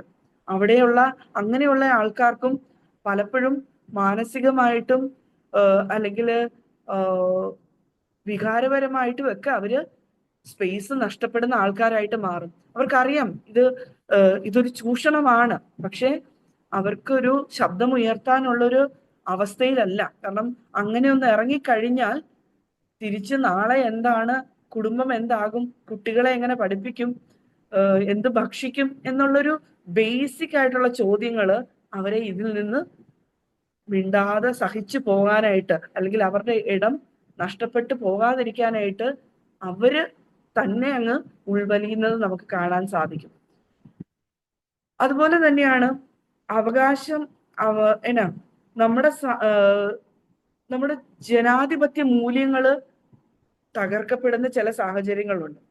ഫോർ എക്സാമ്പിൾ, നമുക്ക് അവകാശങ്ങളെ കുറിച്ച് അറിയാം, എങ്കിൽ തന്നെയും അത് ചോദ്യം ചെയ്യപ്പെടുന്നില്ല, അല്ലെങ്കിൽ ചെയ്യപ്പെടാൻ സാധിക്കുന്നില്ല. ഇപ്പം അങ്ങനെ ചോദ്യം ചെയ്തു കഴിഞ്ഞാൽ സമൂഹത്തിൽ അവരെ ഒറ്റപ്പെടുത്തും. ഇപ്പം നമ്മൾ തന്നെ കാണുന്നുണ്ട് ചില പാർട്ടി ഗ്രാമങ്ങളില് എന്തെങ്കിലും ഒരു കാര്യം ചെയ്തു കഴിഞ്ഞാല് ഉടനെ അവരെ ഒറ്റപ്പെടുത്തുന്ന അവസ്ഥകൾ. അപ്പം പിന്നെ ആ ഒരു കുടുംബത്തെ ആരും സംസാരിക്കത്തില്ല, അവരുമായിട്ട് യാതൊരു ഇടപാടുകളും നടത്താതെ ഇവരെ സമൂഹത്തിൽ ഒറ്റപ്പെടുന്ന അവസ്ഥ. ഇത് പേടിച്ചിട്ട് ആൾക്കാർ മിണ്ടാതെ ഈ പറയുന്ന എല്ലാവിധ മനുഷ്യാവകാശ ദംശനങ്ങളും സഹിച്ച് പുറത്ത് മുമ്പോട്ട് പോകുന്ന സിറ്റുവേഷൻസ് നമ്മൾ കാണുന്നുണ്ട്. അതുപോലെ തന്നെ അസമത്വം, ഇങ്ങനെ അവകാശങ്ങളുണ്ട് എങ്കിലും ചോദ്യം ചെയ്യപ്പെടാൻ പറ്റാത്തൊരവസ്ഥ വരുമ്പോഴും അവിടെ കൃത്യമായിട്ട് ഈ അസമത്വം കൂടുതൽ വ്യാപ്തിയിൽ വ്യാപരിക്കുകയാണ് ചെയ്യുന്നത്. അതേപോലെ തന്നെയാണ് ദുർബല വിഭാഗങ്ങൾ. ഇപ്പം SC ST അതുപോലത്തെ റിസർവേഷൻ ഉള്ള അല്ലെങ്കിൽ ദുർബല വിഭാഗങ്ങൾ, സ്ത്രീകള്, കുട്ടികള്, ഇങ്ങനെയുള്ള ആൾക്കാർക്ക് ചൂഷണങ്ങൾ നേരിട്ടാല് ശബ്ദമുയർത്താനായിട്ട് അധൈര്യമാണ്, അല്ലെങ്കിൽ ധൈര്യക്കുറവാണ്. അങ്ങനെ ധൈര്യക്കുറവിന്റെ ആ ഒരു അവസ്ഥയെ ചൂഷണം ചെയ്തുകൊണ്ട് ഇവരെ പലപ്പോഴും പല തലങ്ങളിൽ അവരെ ഒറ്റപ്പെടുത്തി അവരുടെ ഒരു സമൂഹത്തിൽ അവർക്കൊരു സ്പേസ് ഇല്ലാതാക്കുന്നതില് കുറേയേറെ ആൾക്കാര് വിജയിച്ച് നിൽക്കുകയാണ്. പക്ഷെ ഇതിനെയൊക്കെ നമ്മൾ ചോദ്യം ചെയ്യേണ്ടതുണ്ട്. നമുക്ക് നമ്മുടെ ഒരു ഉത്തരവാദിത്വം എന്ന് പറഞ്ഞു കഴിഞ്ഞാല് നമ്മുടെ സ്പേസ് പുനഃസ്ഥാപിക്കുക എന്നുള്ളതാണ്. നമ്മൾ കൃത്യമായിട്ട് അവകാശങ്ങൾ ചോദിക്കണം. അത് എവിടെയാന്ന് ചോദിച്ചു കഴിഞ്ഞാല് എവിടെയൊക്കെ അവകാശങ്ങൾ ധ്വംസിക്കപ്പെടുന്നുണ്ടോ അവിടെയെല്ലാം നമ്മള് ഒരാളാണെങ്കിൽ ഒരാള് ഒച്ച ഉയർത്തിയാൽ അതിനോട് അണിചേരാൻ കുറേയേറെ ദുരനുഭവമുള്ള ആൾക്കാർ വരും. അവരിലൂടെ ഒരു ശക്തിയായി പടർന്ന് പന്തലിക്കുവാണെങ്കിൽ നമ്മുടെ സമൂഹത്തിൽ തന്നെ നമുക്ക് ഈ പറയുന്ന കാര്യങ്ങള് ചെയ്യാനായിട്ട് ഒരു ചെറിയ ശ്രമങ്ങൾ നമുക്ക് നടത്താൻ പറ്റും. നമ്മുടെ സ്കൂളുകളിൽ, നമ്മുടെ കുടുംബങ്ങളിൽ, നമ്മുടെ ജോലി സ്ഥലങ്ങളിൽ ഒക്കെ. കാരണം ഇവിടെയൊക്കെ നിയമം കൊണ്ട് പലപ്പോഴും നമ്മളെ സഹായിക്കാൻ ആൾക്കാരുണ്ട്. അവിടെ നമ്മൾ ചെയ്യേണ്ടത് ഇതിനെയൊക്കെ ഒന്ന് ക്രോഡീകരിച്ച് എടുക്കുക, അതിനെ എന്നാ പറയണ്ട, ചോദ്യം ചെയ്യുക, ശബ്ദം ഉയർത്തുക. കാരണം അനുഭവമുള്ളവരെ കേൾക്കുക, അല്ലെങ്കിൽ സാഹചര്യങ്ങളെ പരിചയപ്പെടാനായിട്ട് ശ്രമിക്കുക. കാരണം സെൻസിറ്റൈസേഷൻ എന്ന് പറയുന്ന ഒരു ക്ലാസ് കൊണ്ടൊന്നും കിട്ടുന്ന കാര്യമല്ല. അനുഭവം കൂടെ, അല്ലെങ്കിൽ അനുഭവസ്ഥരിൽ നിന്ന് അവരുടെ വാക്കുകളെ ശ്രവിക്കുക, അവരെങ്ങനെ അതിനെ തരണം ചെയ്തു എന്നുള്ളതും കൂടെ നമ്മൾ അറിയുമ്പോഴാണ് നമുക്ക് പലപ്പോഴും ഇതിന് എഗെയിൻസ്റ്റ് ആയിട്ട് പോകാൻ സാധിക്കുന്നത്. നമ്മള് പറഞ്ഞ ഒരു സമയം എനിക്ക് തോന്നുന്നു ആകുന്നു. എങ്കിലും ഒന്ന് രണ്ട് കാര്യങ്ങൾ സ്ട്രാറ്റജിക്കലി നമുക്ക് ചെയ്യാൻ പറ്റുന്ന കുറച്ച് കാര്യങ്ങൾ ഞാനൊന്ന് പറയാം കൺക്ലൂഡ് ചെയ്യുന്നതിന് മുമ്പ്. ഇപ്പം നമുക്കറിയാം വ്യക്തികൾക്കും സമൂഹങ്ങൾക്കും സ്പേസ് നഷ്ടപ്പെടുന്നുണ്ട്. അപ്പം പലയിടത്തും ജാതി, ലിംഗം, വർഗം, വർണ്ണം, സമുദായം, ലൈംഗികത, വൈകല്യം എന്നിവയെ അടിസ്ഥാനമാക്കി ഒത്തിരി ഡിഫറൻസിയേഷൻ അല്ലെങ്കിൽ ഡിസ്ക്രിമിനേഷൻ വരുന്നുണ്ട്. ഇവിടെയെല്ലാം നമ്മള് ഈ മാർജിനലൈസ്ഡ് ആകുന്ന സമൂഹങ്ങളെ വളരെ സിസ്റ്റമാറ്റിക് ആയിട്ട് പുറത്ത് കൊണ്ടുവരണം, അല്ലെങ്കിൽ അതിനെ ആ ഇഷ്യൂനെ ഒന്ന് പബ്ലിസൈസ് ചെയ്യണം. കാരണം പൊതുജനങ്ങളുടെ ശ്രദ്ധ ഇതിലേക്ക് ആകർഷിച്ചേ പറ്റൂ. കാരണം അതിലൂടെ പ്രതികരിക്കാനായിട്ട് നമുക്ക് കുറെ ആൾക്കാരെ കൂട്ടാനായിട്ട് സാധിക്കുന്നതാണ്. അതുപോലെ തന്നെ ഇപ്പൊ നമ്മുടെ രാജ്യത്തിന്റെ ആയാലും സംസ്ഥാനങ്ങളുടെയും നയങ്ങളും പല വികസന പ്രക്രിയയിൽ ഒക്കെ ഒഴിവാക്കപ്പെടുന്ന ഒരു സാഹചര്യങ്ങൾ കാണുന്നുണ്ട്. അവിടെ ദേശീയ സുരക്ഷാ നിയമങ്ങളും പോലീസിങ്ങും ഒക്കെ അതിലൂടെ നമ്മളൊരു ജനാധിപത്യ സ്ഥലങ്ങളെ ആ ഒരു സിസ്റ്റത്തെ ഉപയോഗിച്ചുകൊണ്ട് ആൾക്കാരെ അവരുടെ അവകാശങ്ങൾ നേടിയെടുക്കാൻ നമുക്കിവിടെ ഇഷ്ടംപോലെ ലീഗൽ എയ്ഡ് സർവീസസ് ഉണ്ട്.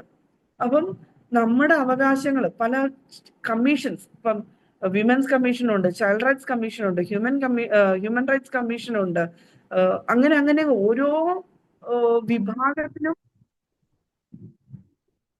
ഓരോ വിഭാഗത്തിനും കൃത്യമായിട്ട് അവരുടെ അവകാശങ്ങൾ സംരക്ഷിക്കാനുള്ള സംവിധാനങ്ങളുണ്ട്. ഇതിനെയെല്ലാം നമ്മൾ വേണ്ടതായ രീതിയിൽ ഉപയോഗിക്കണം. പിന്നെ ദാരിദ്ര്യം പലപ്പോഴും നമ്മളെ പല കാര്യങ്ങളിൽ നിന്നും മാറ്റി നിർത്താനുള്ള ഒരു മെയിൻ കാര്യമായിട്ട് മാറ്റുന്നുണ്ട്, അല്ലെങ്കിൽ കാരണമായിട്ട് തീരുന്നുണ്ട്. ഈ ഒരു സംവിധാനത്തില് അല്ലെങ്കിൽ ഈ ഒരു സാഹചര്യത്തില് നമ്മൾ ദാരിദ്ര്യത്തെ ഓവർകം ചെയ്യാനായിട്ട് ഇപ്പം നമ്മൾ കുടുംബശ്രീ മിഷൻ വഴിയൊക്കെ ചെയ്യുന്ന പല കാര്യങ്ങളും, അവിടെ ദാരിദ്ര്യ നിർമ്മാർജ്ജനം എന്ന് പറയുന്നത് അവർക്ക് ഒരു വരുമാനം ഉണ്ടാക്കി കൊടുക്കുന്നത് മാത്രമല്ല കാര്യം. അതിലൂടെ സാമൂഹികവും സാമ്പത്തികവും സാംസ്കാരികവും രാഷ്ട്രീയപരമായ ഒരു മുന്നേറ്റം അല്ലെങ്കിൽ ഒരു ശാക്തീകരണം നടത്തിയിട്ടാണ് ഈ പോവേർട്ടി ഇറാഡിക്കേഷൻ എന്ന് പറയുന്ന ഒരു കാര്യം നടത്തുന്നത്. ശരിക്കും ആ ഒരു അപ്രോച്ചിലൂടെ തന്നെ നമ്മളും ഈ ഒരു ഇടം കണ്ടെത്തേണ്ടതുണ്ട്. ഇങ്ങനെ നമുക്ക് കുറെ കാര്യങ്ങൾ ചെയ്യാനായിട്ട് പറ്റും. അതുപോലെ തന്നെ സ്ത്രീകൾക്ക് അല്ലെങ്കിൽ അക്രമം, അവർ നേരിടുന്ന അക്രമവും സംഘർഷവും ഒക്കെ നമ്മൾ കൃത്യമായിട്ട് അനലൈസ് ചെയ്ത് നോക്കിക്കഴിഞ്ഞാല് നമുക്ക് കിട്ടേണ്ട അവകാശങ്ങൾ ചോദിച്ചെടുക്കാൻ, കാരണം നമ്മള് മരിച്ച് ജീവിക്കുന്നതിനേക്കാളും ജീവിച്ച് മരിക്കുക എന്ന് പറയുന്ന ഒരു പോളിസിയിലേക്ക് നമ്മൾ മാറണം.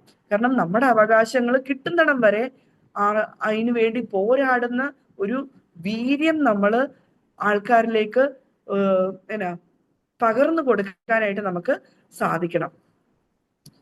പിന്നെ ഇമോഷണലി നമ്മളെ എക്സ്പ്ലോയിറ്റ് ചെയ്യുന്ന പല സാഹചര്യങ്ങളും ഉണ്ടാകാം. അതിനെയെല്ലാം നമ്മൾ ഇമോഷണലി എംപവേർഡ് ആയിക്കൊണ്ട് അതിനെ ചോദ്യം ചെയ്യുക. ചിലപ്പോൾ നമുക്ക് ഇൻഡിവിജ്വലി അങ്ങനത്തെ സിറ്റുവേഷനെ ഓവർകം ചെയ്യാൻ ബുദ്ധിമുട്ടായിരിക്കും. അവിടെ നമ്മൾ ഒരു കളക്റ്റീവ് ലെവലില് ഇതിനെ, അല്ലെങ്കിൽ കൂട്ടായ ഉത്തരവാദിത്വത്തോടു കൂടി ഇതിനെ ഓവർകം ചെയ്യാനായിട്ട് സാധിക്കണം. എനിക്ക് തോന്നുന്നു ചുരുങ്ങിയ സമയത്ത് ഒരു കേസ് അനാലിസിസിലൂടെ ഈ ഒരു ഇടം നഷ്ടപ്പെടലിനെ കുറിച്ച് നിങ്ങളുടെ മുമ്പിൽ ഒരു 5 മിനിറ്റ് കൊണ്ട് ചെയ്യാം എന്ന് ഞാൻ വിചാരിക്കുകയാണ്. ഞാൻ വൈൻഡപ്പ് ചെയ്തോളാം. 5 മിനിറ്റ്. നമ്മളെല്ലാം കേട്ട കേസാണ്. കോട്ടയം ഏറ്റുമാനൂരില് ഒരു അമ്മയും 2 പെൺകുട്ടികളും ട്രെയിനിന് മുമ്പിൽ ചാടി ആത്മഹത്യ ചെയ്തത്. ശരിക്കും ആത്മഹത്യ എന്നൊരു വാക്കല്ല ഉപയോഗിക്കേണ്ടത്, അതൊരു കൊലപാതകമാണ്. പലരുടെയും ഇടം നഷ്ടപ്പെട്ടതിന്റെ, താൻ സുരക്ഷിതമായിരിക്കും എന്ന് വിചാരിച്ച ഇടങ്ങളിലൊക്കെ സുരക്ഷിതത്വം നഷ്ടപ്പെട്ട ഒരു സ്ത്രീയായിരുന്നു ഷൈനി, അല്ലെ? അവിടെ ജനിച്ച വീട്ടില് അവര് വിവാഹം ചെയ്ത് സുരക്ഷിതമായ മറ്റൊരു സ്ഥലത്തേക്ക് ഈ പെൺകുട്ടിയെ വിട്ടു. ആ പെൺകുട്ടി പഠിച്ച് നേഴ്സായി കുറച്ചു നാള് അത്ര എക്സ്പീരിയൻസ് ഇല്ല. സർവീസ് ബ്രേക്ക് വന്നു. അതിനുശേഷം മൂന്ന് കുട്ടികളായി 10ഉം 8ഉം വയസ്സുള്ള പെൺകുട്ടികളുമായിട്ടാണ് ട്രെയിനിന് മുന്നിൽ ചാടുന്നത്, ജീവിതം അവസാനിപ്പിക്കുന്നത്. അവൾക്ക് സുരക്ഷിതമായിരുന്ന പല സ്ഥലങ്ങളും സുരക്ഷിതമല്ലാത്ത ഒരു ഇടമായി മാറിയപ്പോഴാണ് അങ്ങനെ ഒരു തീരുമാനം എടുക്കേണ്ടി വന്നത്. ഭർത്താവിന്റെ വീട്ടിലുണ്ടായ പീഡനങ്ങൾ ഇപ്പൊ നമ്മൾ നോക്കിക്കഴിഞ്ഞാല് ഭർത്താവ് വളരെ വെൽ ഓഫ് ആണ്, അല്ലെങ്കിൽ സാമ്പത്തികമായിട്ട് വളരെ മുന്നോക്കം നിൽക്കുന്ന ഒരു കുടുംബം, ഭർത്താവിന് നല്ല ജോലി, ലക്ഷങ്ങള് മാസം വരുമാനമുള്ള ഒരു സ്ത്രീ, അവൾക്ക് അവിടെ ജീവിക്കാൻ അവള് സ്വന്തം അധ്വാനിച്ച് പൈസ ഉണ്ടാക്കണമെന്ന്, ജോലിക്ക് വിടില്ല. കാരണം അവള് ജോലി ചെയ്ത് ശമ്പളം വാങ്ങിക്കണമെങ്കിൽ അവൾ ആ ജോലിക്ക് പോയാൽ ഈ കുടുംബത്തിലെ ജോലി ചെയ്യാൻ ഒരു ജോലിക്കാരിയെ വെക്കാൻ ആരും ഇല്ല. അവൾക്ക് തൊഴിലിടത്തിൽ ജോലി നഷ്ടപ്പെടുന്നു, അല്ലെങ്കിൽ അതിനുള്ള സാഹചര്യങ്ങൾ ഇല്ലാതാകുന്നു. ഭർത്താവിന്റെ വീട്ടിലെ ചെലവുകൾ, അമ്മായിയപ്പൻ ആശുപത്രിയിൽ കിടന്ന് ചികിത്സാ ചെലവ് പോലും വഹിച്ചത് ഷൈനിയാണ്. അതിന്റെ ലോൺ നമ്മളെല്ലാം ആ കാലയളവിൽ കേട്ടതാണ്. കുടുംബശ്രീന്ന് ലോൺ എടുത്ത് അത് തിരിച്ചു വീട്ടാനായിട്ട് ചോദിക്കുമ്പോൾ ആ പാവപ്പെട്ട സ്ത്രീ അനുഭവിക്കുന്ന അല്ലെങ്കിൽ കൊടുക്കാമെന്ന് ന്യായീകരിക്കുന്ന കുറെ ശകലമൊക്കെ നമ്മൾ കേട്ടതാണ്. അവിടെ മാത്രമല്ല, തിരിച്ച് ഇവിടെ പ്രശ്നമുണ്ടായി. രാത്രിക്ക് രാത്രി ഇവളെ ഇറക്കി റൂട്ടിൽ നിർത്തുവാണ്. അയൽവക്കക്കാര് വിളിച്ചു പറയുന്നു, നിങ്ങളുടെ മകള് അവിടെ അവളെ ഇറക്കി വിട്ട് റൂട്ടിൽ നിൽക്കുവാണെന്ന് പറഞ്ഞ് അവിടെ വീട്ടുകാർ വന്ന് കൊണ്ടുപോകുന്നു. പക്ഷെ സ്വന്തം വീട്ടിലും അവർക്ക് ഈ 2 പെൺകുട്ടികളുടെയും ഈ മകളെയും സ്വീകരിക്കാനുള്ളൊരു നല്ല മനസ്സ് കണ്ടില്ല. അവൾക്ക് അവിടെയും ഒരു സുരക്ഷിതമായ ഇടം കിട്ടിയില്ല. ജോലിക്ക് പോകാനായിട്ട് ശ്രമിക്കുന്നു. കാരണം പാലിയേറ്റീവ് കെയറിൽ ജോലിക്ക് പോയി വെറും ഒരു 16,000 രൂപ ശമ്പളം കിട്ടുന്നതിൽ 10,000 രൂപ കുടുംബശ്രീയുടെ ലോൺ തീർക്കാൻ കൊടുക്കേണ്ട വരുന്നു. അല്ലെങ്കിൽ SBI എന്നൊക്കെയോ എവിടെയൊക്കെയോ സ്ഥാപനങ്ങളിൽ നിന്ന് ലോൺ എടുത്തിരുന്നു, അത് വീട്ടേണ്ടതായിട്ട് വരുന്നു. സ്വന്തം ചെലവിനല്ല, അമ്മായപ്പന്റെ ചികിത്സയ്ക്കും മറ്റുമാണ്. പല സാഹചര്യങ്ങൾ. മക്കളെ നോക്കിക്കഴിഞ്ഞാൽ നമ്മൾ പത്രത്തിൽ വായിച്ചത്, ഷൈനിയുടെ വീട്ടില് അപ്പൻ കുഞ്ഞുങ്ങളെ TV കാണാൻ അനുവദിച്ചില്ല. അപ്പൊ ആ കുഞ്ഞു പിള്ളേരുടെ ആണെങ്കിൽ പോലും അവർക്കൊരു എന്റർടൈൻമെന്റ് അല്ലെങ്കിൽ ഒരു ലെഷർ എന്ന് പറയുന്നത് ഒരു സൈക്കോളജിക്കലായിട്ട് ആ കുട്ടികൾക്ക് ആവശ്യമുള്ളൊരു കാര്യമാണ്. അതിനുള്ളൊരിടവും അവർക്ക് അവിടെ കിട്ടുന്നില്ല. ഇവര് വെളുപ്പിനെ എഴുന്നേറ്റ് പള്ളി പോകാറുണ്ട്. പക്ഷെ അന്ന് 5:45 പള്ളിയിൽ പോകുന്ന ആൾക്കാർ അന്ന് 5 മണിക്ക് എഴുന്നേറ്റ് പോയിട്ടും ആരും അന്വേഷിച്ചില്ല എവിടെ പോയെന്ന്. അതൊരു സുരക്ഷിതമായ ഇടമാണോ? അതും കഴിഞ്ഞ് ഇവര് ട്രെയിൻ തട്ടി മരിച്ചു കഴിഞ്ഞ അപ്പം നമ്മൾ കാണുന്ന ഒരു കാര്യം, മകനെ വളരെ പ്രസ്റ്റീജിയസ് ആയിട്ടുള്ള ഒരു ബോർഡിംഗ് സ്കൂളിൽ നിർത്തി പഠിപ്പിക്കുകയാണ്.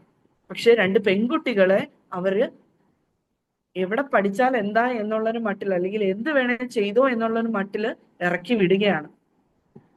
അത് കഴിഞ്ഞ് മരിച്ചു കഴിഞ്ഞിട്ടും ആ സ്ത്രീക്ക് സുരക്ഷിതമായ ഒരു ഇടം കിട്ടിയോ? അല്ലെങ്കിൽ അവളുടെ അഭിമാനത്തിന് അനുസരിച്ചൊരു ഇടം കിട്ടിയോ? അവിടെ അവരുടെ സഭയുടെ നിയമം അനുസരിച്ച് വിവാഹിതയായ സ്ത്രീക്ക് ഭർത്താവിന്റെ ഇടവക പള്ളിയിലാണ് അടക്കിനുള്ള അവകാശം. അവിടെയും ഷൈനിക്ക് ഒരു താല്പര്യവും ഇല്ലായിരുന്നു ആ പള്ളിയിലേക്ക് തിരിച്ചു പോകാനായിട്ട്. പക്ഷെ ഈ പറയുന്ന ചട്ടക്കൂടുകളും നിയമങ്ങളും അവൾക്ക് സുരക്ഷിതമായ ഒരിടം കൊടുത്തില്ല.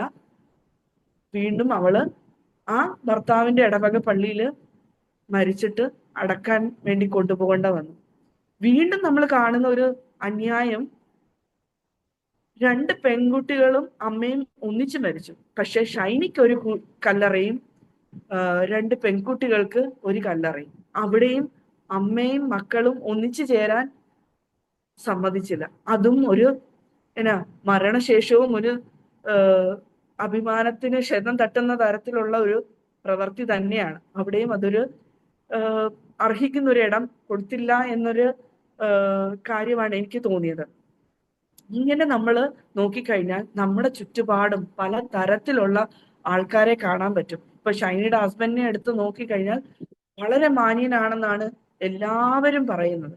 പക്ഷെ നമുക്ക് കാണാൻ പറ്റും നമ്മുടെ ചുറ്റുപാടുകളിൽ നടക്കുന്ന പല ക്രൈമിലും, പ്രത്യേകിച്ച് സ്ത്രീകളെ സംബന്ധിക്കുന്ന വിഷയങ്ങളിലൊക്കെ ചില കുടുംബത്തിലെ ഭർത്താക്കന്മാര് അല്ലെങ്കിൽ അവരുടെ കൂടെ നിൽക്കുന്ന ചില നാർസിസിസ്റ്റ് പേഴ്സണാലിറ്റി അല്ലെങ്കിൽ ബോർഡർ ലൈൻ പേഴ്സണാലിറ്റി എന്നൊക്കെ പറയാറുണ്ട്. അങ്ങനത്തെ ആൾക്കാർ ചെയ്യുന്ന കാര്യം എന്ന് പറഞ്ഞു കഴിഞ്ഞാല് ഭയങ്കര ഈ ഒരു വിക്റ്റിമായിട്ട് വരുന്ന, അതൊരു സ്ത്രീ ആകട്ടെ കുട്ടിയാകട്ടെ ആരായാലും വളരെ ഹൈപ്പർ ക്രിട്ടിക്കൽ ആയിട്ട് ഇവരെ ക്രിട്ടിസൈസ് ചെയ്യുന്നത് കാണാം.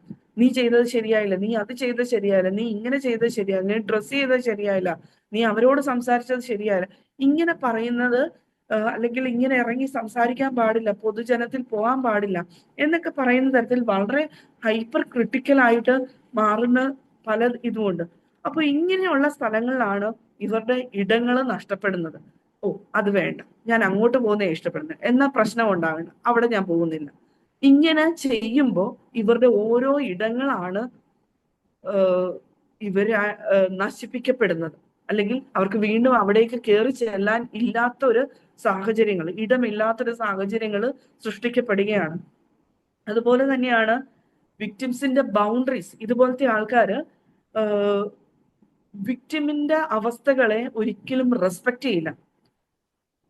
ഒരു BSc നഴ്സ് പഠിച്ച ഷൈനി ജീവിക്കാൻ വേണ്ടി ചെയ്തതെന്ന് പറഞ്ഞാൽ പറമ്പില് കപ്പയും വാഴയും കിഴങ്ങ് വർഗവും എല്ലാം കൃഷി ചെയ്ത് അത് സ്വന്തം സ്കൂട്ടറിൽ വെച്ച് കെട്ടി കൊണ്ടുപോയി കടകളായ കടകളിൽ കയറി ഇറങ്ങി നല്ല വില കിട്ടുന്നിടത്ത് കൊടുത്ത് കാശാക്കി വീട്ടിൽ കൊണ്ടുവന്നിട്ട് വേണം ഭക്ഷണം കഴിക്കാൻ.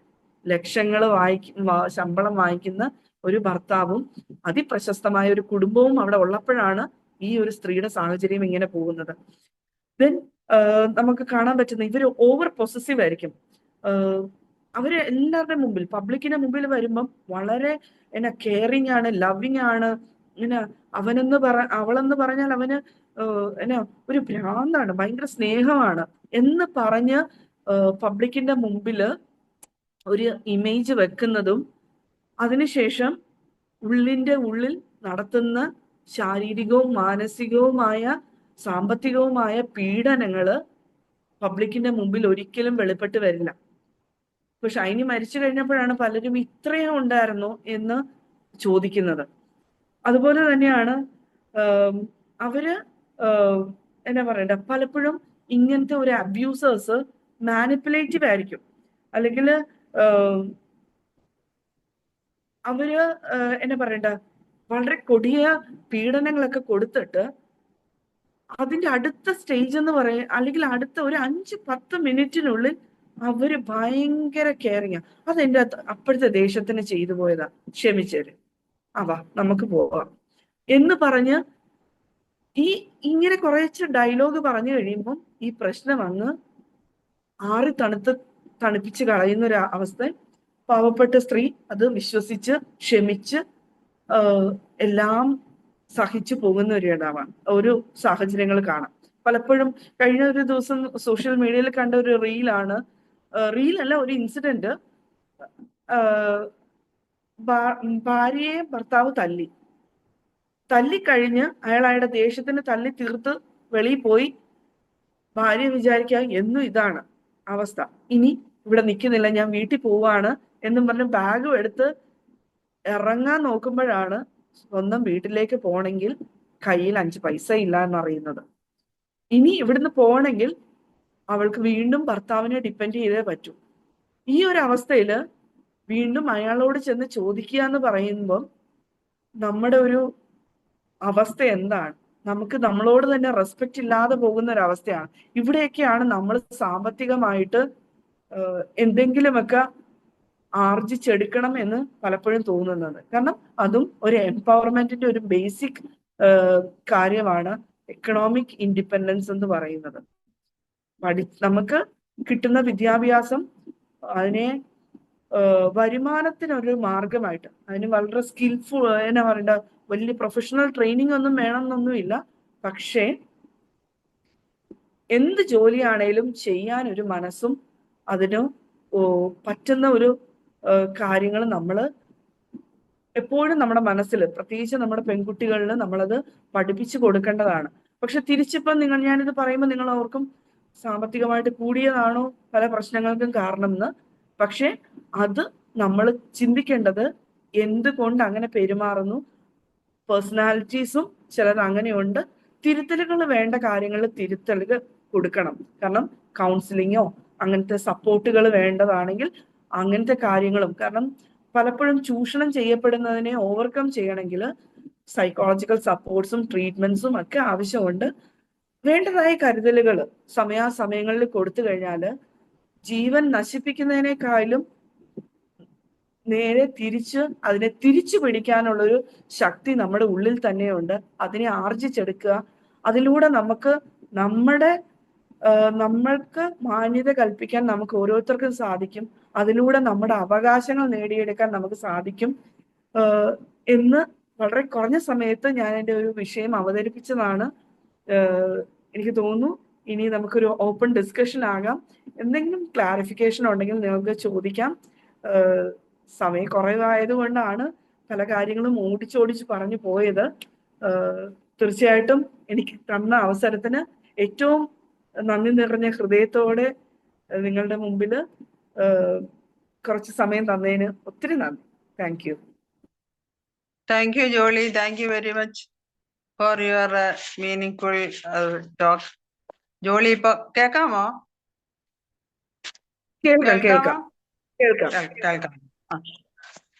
ഇടം നഷ്ടപ്പെട്ട എന്ന വിഷയത്തെ പറ്റി ജോളി വളരെ സമഗ്രമായിട്ടുള്ള ഒരു ചിത്രമാണ് നമ്മുടെ മുമ്പിൽ വരച്ചു കാട്ടിയത്. അത് എല്ലാ തരത്തിലുള്ള എല്ലാ വിഭാഗത്തിലുമുള്ള ആളുകളെ അതിനകത്ത് ഉൾപ്പെടുത്തിയിട്ടുണ്ട്. വർഗ, വർണ്ണ, ജാതി, മത, അംഗവൈകല്യമുള്ള, ഡിഫറൻ്റ്ലി ഏബിൾഡ് ആയിട്ടുള്ള എല്ലാ സ്ത്രീകൾ എന്നീ എല്ലാ വിഭാഗങ്ങളെയും എല്ലാ വിഭാഗങ്ങളിലും ഇടം നഷ്ടപ്പെട്ടവരെ പറ്റിയുള്ള ഒരു സമഗ്രമായിട്ടുള്ള ഒരു അവതരണമാണ് ജോളി നമ്മുടെ മുമ്പിൽ കാഴ്ചവെച്ചത്. അതിനകത്ത് തന്നെ ഭൗതികമായിട്ടുള്ള ഇടം നഷ്ടപ്പെട്ടവരെ, സാമൂഹ്യമായിട്ടുള്ള ഇടം നഷ്ടപ്പെട്ടവരെ, ഡിജിറ്റൽ സ്പേസ് നഷ്ടപ്പെട്ടവര്, മാനസികമായി ഇമോഷണലായിട്ട് ഉള്ള അവരുടെ ഇടം നഷ്ടപ്പെട്ടവര്, എല്ലാ കാര്യങ്ങളെയും പറ്റി വളരെ ചുരുങ്ങിയ സമയത്തിനുള്ളിൽ ഭംഗിയായി അവതരിപ്പിച്ച ജോളിയോടുള്ള നന്ദി ഈ സമയത്ത് അറിയിക്കുന്നു.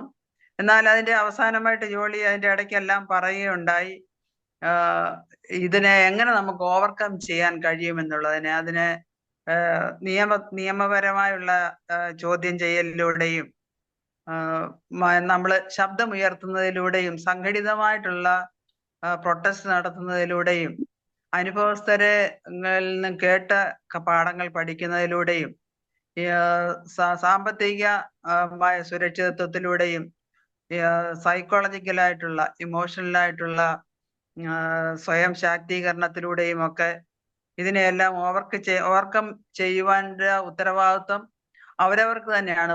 കാരണം നമ്മളെ പലപ്പോഴും സംരക്ഷിക്കും എന്ന് പറയുന്നവരെ നമ്മുടെ സംരക്ഷിക്കുന്നവരെ സംഹാരകരായി തീരുന്നതായിട്ടുള്ള അനുഭവങ്ങളാണ് നമുക്ക് ചുറ്റും നാം കണ്ടുകൊണ്ടിരിക്കുന്നത്.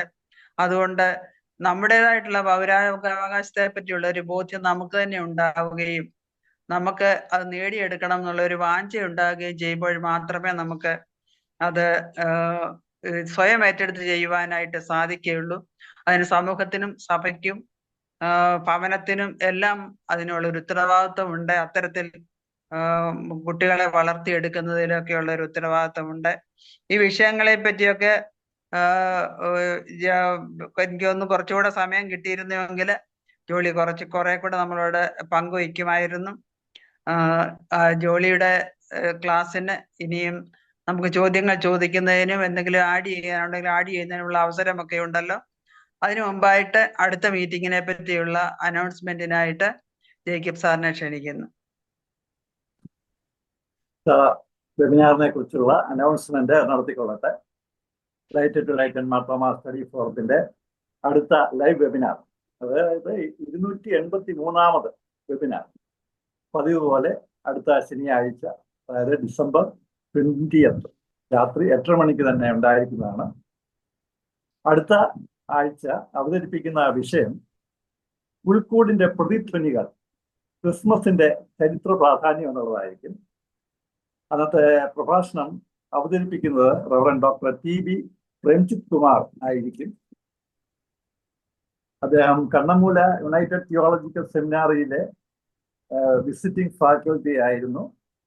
അദ്ദേഹം ബാംഗ്ലൂർ യുണൈറ്റഡ് തിയോളജിക്കൽ കോളേജിൽ നിന്ന് പുതിയ നിയമത്തിൽ ആണ് ഡോക്ടറേറ്റ് എടുത്തിട്ടുള്ളത്. അദ്ദേഹം ഒരു ഗ്രന്ഥകർത്താവും നല്ല ഒരു പ്രഭാഷകനുമാണ്. അടുത്ത വെബിനാറിൽ ഇതേ ലിങ്കിലും ഇതേ പാസ്വേഡിലും പ്രവേശിക്കാവുന്നതാണ്. ആദ്യം പ്രവേശിക്കുന്ന 100 പേർക്ക് മാത്രമേ ഇതിൽ പ്രവേശിക്കാൻ സാധിക്കുകയുള്ളതും കൂടെ ഓർമ്മിച്ചുകൊള്ളട്ടെ. അടുത്ത വെബിനാറിലേക്ക് ഏവരെയും സന്തോഷം ക്ഷണിക്കുകയും ചെയ്യുന്നു. ഇത്രയുമാണ് അടുത്ത വെബിനാറിനെ കുറിച്ച് പറയാനായിട്ടുള്ളത്.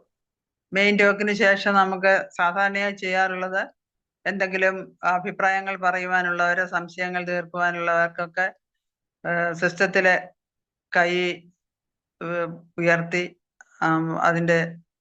അതിൽ പങ്കുചേരാവുന്നതാണ്. അതിലെ പേരുകൾ പറയുന്നതിനായിട്ട് ശാന്തി ഉണ്ടല്ലോ. ശാന്തി, അല്ലെങ്കിൽ VA ജേക്കബ് സാറോ വിൽസനോ ആരെങ്കിലും അതിന്റെ ചുമതല ഏറ്റെടുത്ത് ചെയ്യാവുന്നതാണ്. ഹാൻഡ് റൈസ് ചെയ്തോ.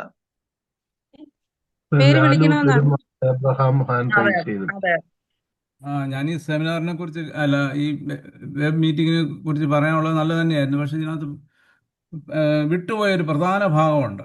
ഇതിന് എൻ്റെ ഇടം നഷ്ടപ്പെടുക എന്ന് പറഞ്ഞതിനകത്ത് ഇത് സ്ത്രീകളെ മാത്രം ഉദ്ദേശിച്ചായിട്ടാണ് എനിക്ക് തോന്നിയത്. എൻ്റെ ഇടം നഷ്ടപ്പെടുന്നതിനകത്ത് സ്ത്രീയുമാകാം പുരുഷനുമാകാം. പിന്നെ വേറൊരു കാര്യം, അത് ഞാൻ ഉദാഹരണം പറയാം. പ്രവാസികളായിട്ട് വളരെ ആൾക്കാർ ഗൾഫിലുണ്ട്. അത് അവർ ലേബർ പണികൾ ചെയ്തും സൂപ്പർ മാർക്കറ്റിൽ 12 മണിക്കൂർ ചെയ്തും ഒക്കെ കഴിയുന്നു കൂടുന്നില്ല. പല വർഷങ്ങൾക്ക് ശേഷമാണ് ഇവർ തിരിച്ചു വരാൻ ഒക്കുന്നത്. ചിലർക്ക് ഇവരെ പലർക്കും നാട്ടിൽ സ്വീകരിക്കാറില്ല. സ്വന്തം ഭാര്യയും മക്കളും ഇവരെക്കുറിച്ചൊന്നും പറഞ്ഞില്ല. ഇതിന് പ്രധാന ഉദാഹരണം ഞാൻ പറയാം. ചിലരാണെങ്കിൽ ഇവിടെ വന്നിട്ട് ഇവിടെ നിൽക്കാൻ മാത്രം തിരിച്ചു പോകും. ആരോഗ്യം നഷ്ടപ്പെടുമ്പോൾ അവിടെ പോയി മരണപ്പെടുകയാണ് ചെയ്യുന്നത്. അവിടെ മരണപ്പെട്ടാൽ പോലും അവരുടെ ബോഡി സ്വീകരിക്കാൻ പലരും നാട്ടിലുള്ള ഭാര്യയും മക്കളും തയ്യാറാവുന്നില്ല. ഇവരെക്കുറിച്ച് പ്രധാനപ്പെട്ട ഇതൊരു പ്രധാന വിഷയമാണ്. ഇതിനെക്കുറിച്ചൊന്നും പറഞ്ഞില്ല. അതായത് അവർ തിരിച്ചു വരുമ്പോൾ അവരെ സ്വീകരിക്കാൻ തയ്യാറാത്തതുകൊണ്ട് അവർ അവിടെ തന്നെ കഴിഞ്ഞുകൂടുന്നു. അവിടുത്തെ കഷ്ടപ്പാട് ഞാൻ 26 വർഷം ഗൾഫിലായിരുന്നു. എനിക്കറിയാം. അവിടുത്തെ പലരും പ്രൈവറ്റ് കമ്പനികളിലാണ്. പ്രൈവറ്റ് കമ്പനി എന്ന് പറഞ്ഞാൽ അതിൻ്റെ മേൽ ഇരിക്കുന്നവർ പലരും ഈജിപ്ഷ്യൻസ്, സിറിയൻസ്, സുഡാനീസ് ഇവരൊക്കെയാണ്. ഈ രാജ്യങ്ങളിലൊന്നും മനുഷ്യൻ്റെ സ്വാതന്ത്ര്യത്തിന് ഒരു പ്രാധാന്യം കൊടുക്കാത്ത രാജ്യങ്ങളാണ്. അവരതേ രീതിയിലാണ് അവിടെ ഇടപെടുന്നത്. അവരുടെ നാട്ടിലെ കാര്യങ്ങൾക്ക് ഇവർക്ക് യാതൊരു അതിനെക്കുറിച്ച് ആരും ഗവനിക്കാറില്ല. അതുകൊണ്ട് ഇവർ നാട്ടിലേക്ക് അയക്കുന്ന പണം, എങ്ങനെയും കഷ്ടപ്പെട്ട് അയക്കുന്ന പണം ഇവരിവിടെ നാട്ടിലുള്ള സ്ത്രീകൾ അല്ലെങ്കിൽ അവരുടെ ഭാര്യമാരും മക്കളും സുഖിച്ച് കഴിയും. ബിരിയാണിയും കഴിച്ച് നല്ല അവരുടെ പേര് കുപ്പൂസ് കഴിച്ചും കഷ്ടപ്പെട്ടും കഴിഞ്ഞ് തിരിച്ചു വരുമ്പോൾ ഇവരെ സ്വീകരിക്കാൻ തയ്യാറില്ല. ഇവർ വീട്ടിലെ കാര്യങ്ങൾ പറഞ്ഞാൽ അവർക്ക് അവധിയും കൊടുക്കത്തില്ല. അങ്ങനെയുള്ളവരെ കുറിച്ച് പറയേണ്ടതായിരുന്നു. പ്രവാസികളെ ഉദ്ദേശിച്ചാണ് ഞാൻ ഉദ്ദേശിച്ചത്. അങ്ങനെ അതായത് എൻ്റെ ഇടം നഷ്ടപ്പെടുന്ന അതിനകത്ത് സ്ത്രീകൾ മാത്രമല്ല, ലിംഗ വ്യത്യാസമില്ല. പഴയ രീതിയിലല്ല ഇപ്പോഴത്തെ കാര്യം. ഇപ്പോഴത്തെ സ്ത്രീകളും ഒട്ടും കുറവല്ല. അവർക്ക് നല്ല കഴിവുണ്ട്.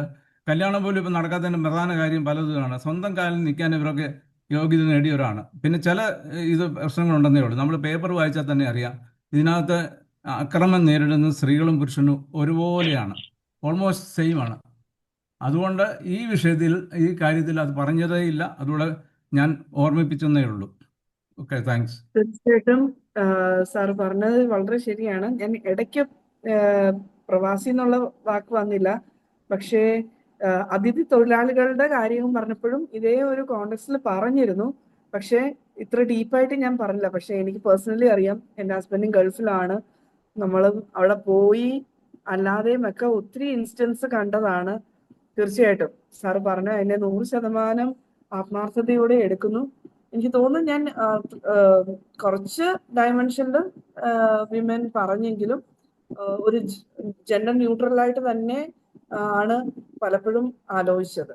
ഓക്കെ, ഇപ്പൊ ഞാൻ സ്കൂളിന്റെ കാര്യമൊക്കെ പറയുമ്പോഴും സ്കൂളിൽ ഒരു കോഴ്സ് അല്ലെങ്കിൽ സ്കൂളിൽ ചേർക്കുമ്പോഴും അവിടെ ആൺകുട്ടിക്കും പെൺകുട്ടിക്കും വ്യത്യാസമൊന്നുമില്ല. അല്ലെങ്കിൽ ഹയർ എഡ്യൂക്കേഷനിലേക്ക് പോകുമ്പോഴും ആൺകുട്ടികൾക്കും പെൺകുട്ടികൾക്കും ഒന്നും വ്യത്യാസമില്ലാതെ തന്നെ പേരൻസിന്റെ ഇഷ്ടത്തിനനുസരിച്ച് ചോയ്സ് എടുക്കേണ്ടതായിട്ട് വരുന്നുണ്ട്. അങ്ങനെയൊക്കെ പറയുമ്പോൾ നമ്മൾ ഡയറക്ട്ലി ആൺകുട്ടി പെൺകുട്ടി എന്ന് പറഞ്ഞില്ലെങ്കിലും രണ്ടുപേരെയും ഉദ്ദേശിച്ചിരുന്നു. കാരണം സമൂഹത്തില് രണ്ടു കൂട്ടരും അവിഭാജ്യ ഘടകങ്ങളാണ്. അല്ലെങ്കിൽ അതുകൊണ്ട് തന്നെ രണ്ടു കൂട്ടർക്കും അതിൻ്റെതായ ഇഷ്യൂസ് ഫേസ് ചെയ്യേണ്ടതും വരുന്നുണ്ട്.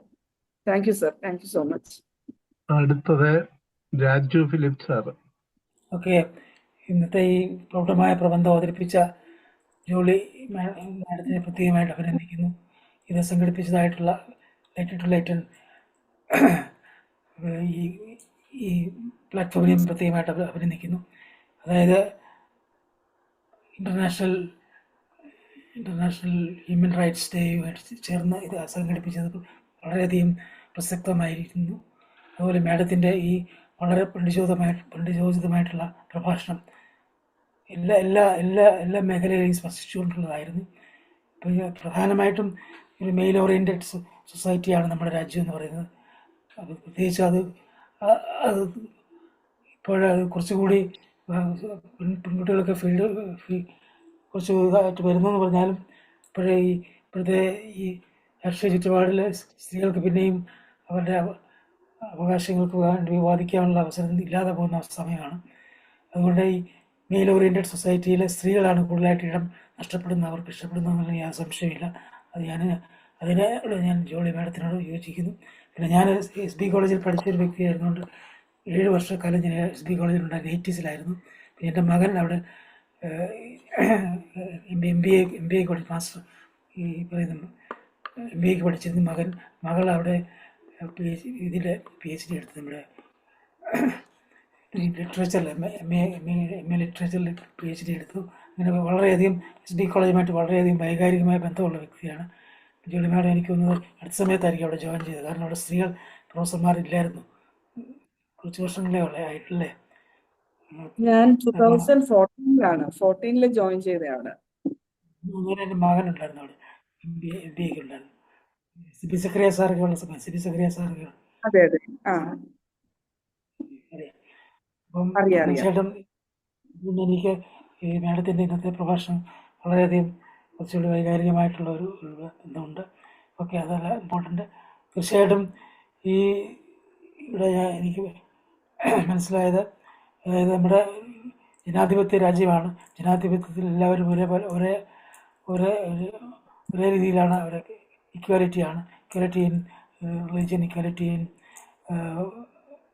എക്കണോമിക്, അതുപോലെ തന്നെ ജെൻഡർ ഇക്വാലിറ്റി ഉണ്ടോ ഇവിടെ ഇന്ത്യയിൽ?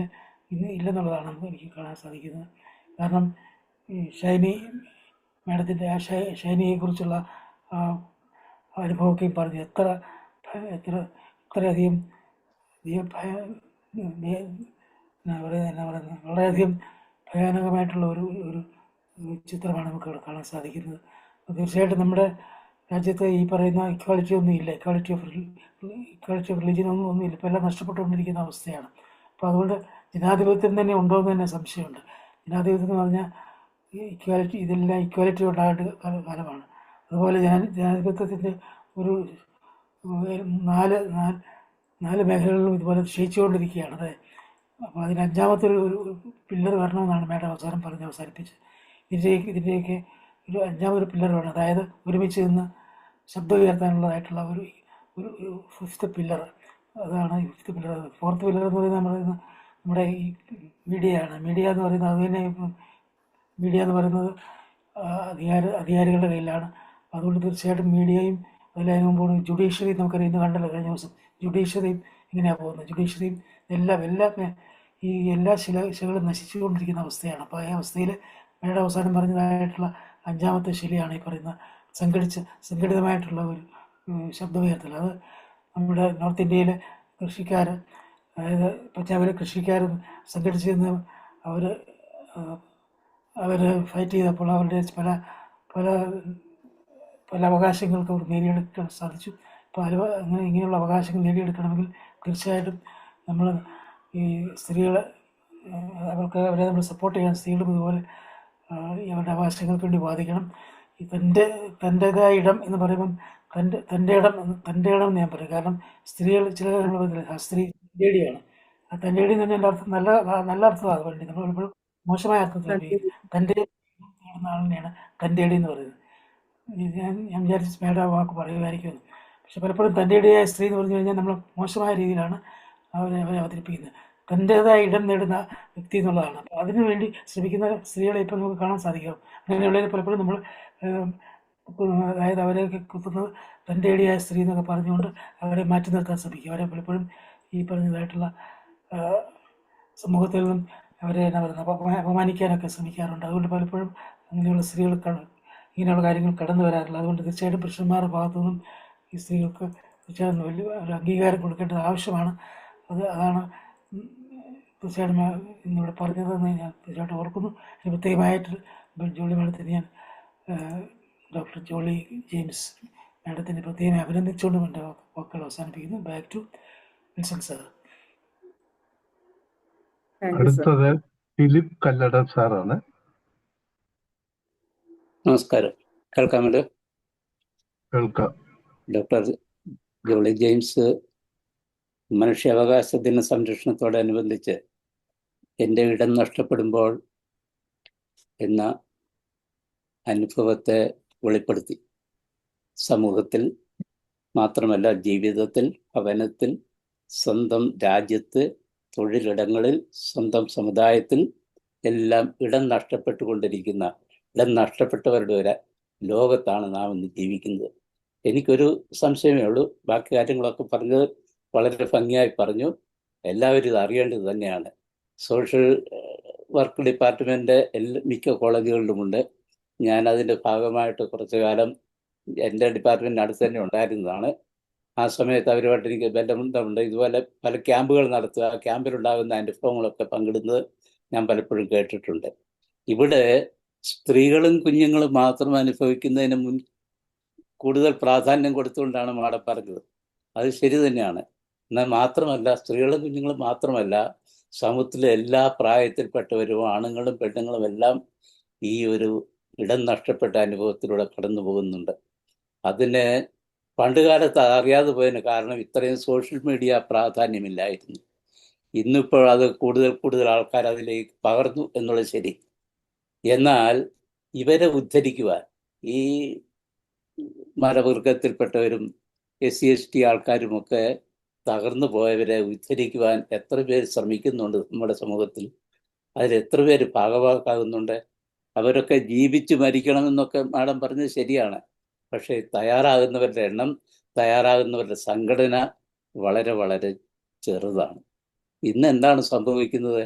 അവരെ ഉദ്ധരിക്കാൻ പോകുന്നവരെ, സ്റ്റാൻ സ്വാമിയെ പോലുള്ളവരൊക്കെ പാവപ്പെട്ട മലവർഗക്കാരെ ഉദ്ധരിക്കാൻ പോയി അവർക്ക് വീടും വിദ്യാഭ്യാസവും കൊടുക്കാൻ പോയവരാണ്. ജയിലിലാണ് മരണം ഉണ്ടായത്. അതേസമയം ഇന്ന് പലപ്പോഴും നാം കാണുന്നത് രാഷ്ട്രീയ പാർട്ടികളിൽ ഭൂരിപക്ഷത്തോട് ചേർന്ന് ജയശ്രീധരാം വിളിക്കുന്ന ഒരു രംഗം പല രാജ്യത്തുമുണ്ട്. നമ്മുടെ രാജ്യത്തേക്ക് പല സംസ്ഥാനത്തുമുണ്ട്, നമ്മുടെ സംസ്ഥാനത്തേക്ക് പടരുകയാണ്. ഇത് മാറ്റിയെടുക്കാൻ നമുക്ക് എന്ത് സാധിക്കുമെന്നുള്ളതാണ് എൻ്റെ സംശയം. എതിരായിട്ടുള്ള ഭൂരിപക്ഷത്തെ ഹല്ലേലൂയ പറയാതെ നമുക്ക് നമ്മുടേതായ ഒരു സ്റ്റാൻഡ് ഉണ്ടെന്നുള്ളത് അറിയിക്കുവാൻ എങ്ങനെ സാധിക്കും? രണ്ടാമത്തെ ഒരു സംശയം, നമുക്ക് വീടും നാടും ഒക്കെ നഷ്ടപ്പെട്ടാലും ജീവിക്കാൻ പ്രയാസപ്പെടാം. എന്നാൽ സ്വന്തം രാജ്യത്തിൻ്റെ നഷ്ടപ്പെട്ട ഒരു വിഭാഗമാണ് പലസ്തീൻകാർ. 20 ലക്ഷം കുഞ്ഞുങ്ങളുണ്ടായിരുന്നു. സ്കൂളിൽ പോയിട്ട് 2-3 വർഷമായി പട്ടിണി കൊണ്ട് കാൽഭാഗവും മരിച്ചു. ബാക്കിയുള്ളവരിപ്പോൾ തടവിൽ കഴിയുന്ന പോലെ കഴിയുകയാണ്.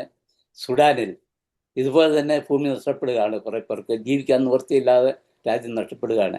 മ്യാൻമറിൽ ഒരുപാട് പേർ ഓടിപ്പോയി, ഒരുപാട് പേര് മരിച്ചു.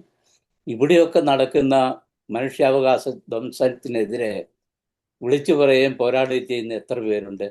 എല്ലാവരും ഭൂരിപക്ഷത്തിന് കൂടെ ചേരാനാണ് ഉദ്ദേശിക്കുന്നത്.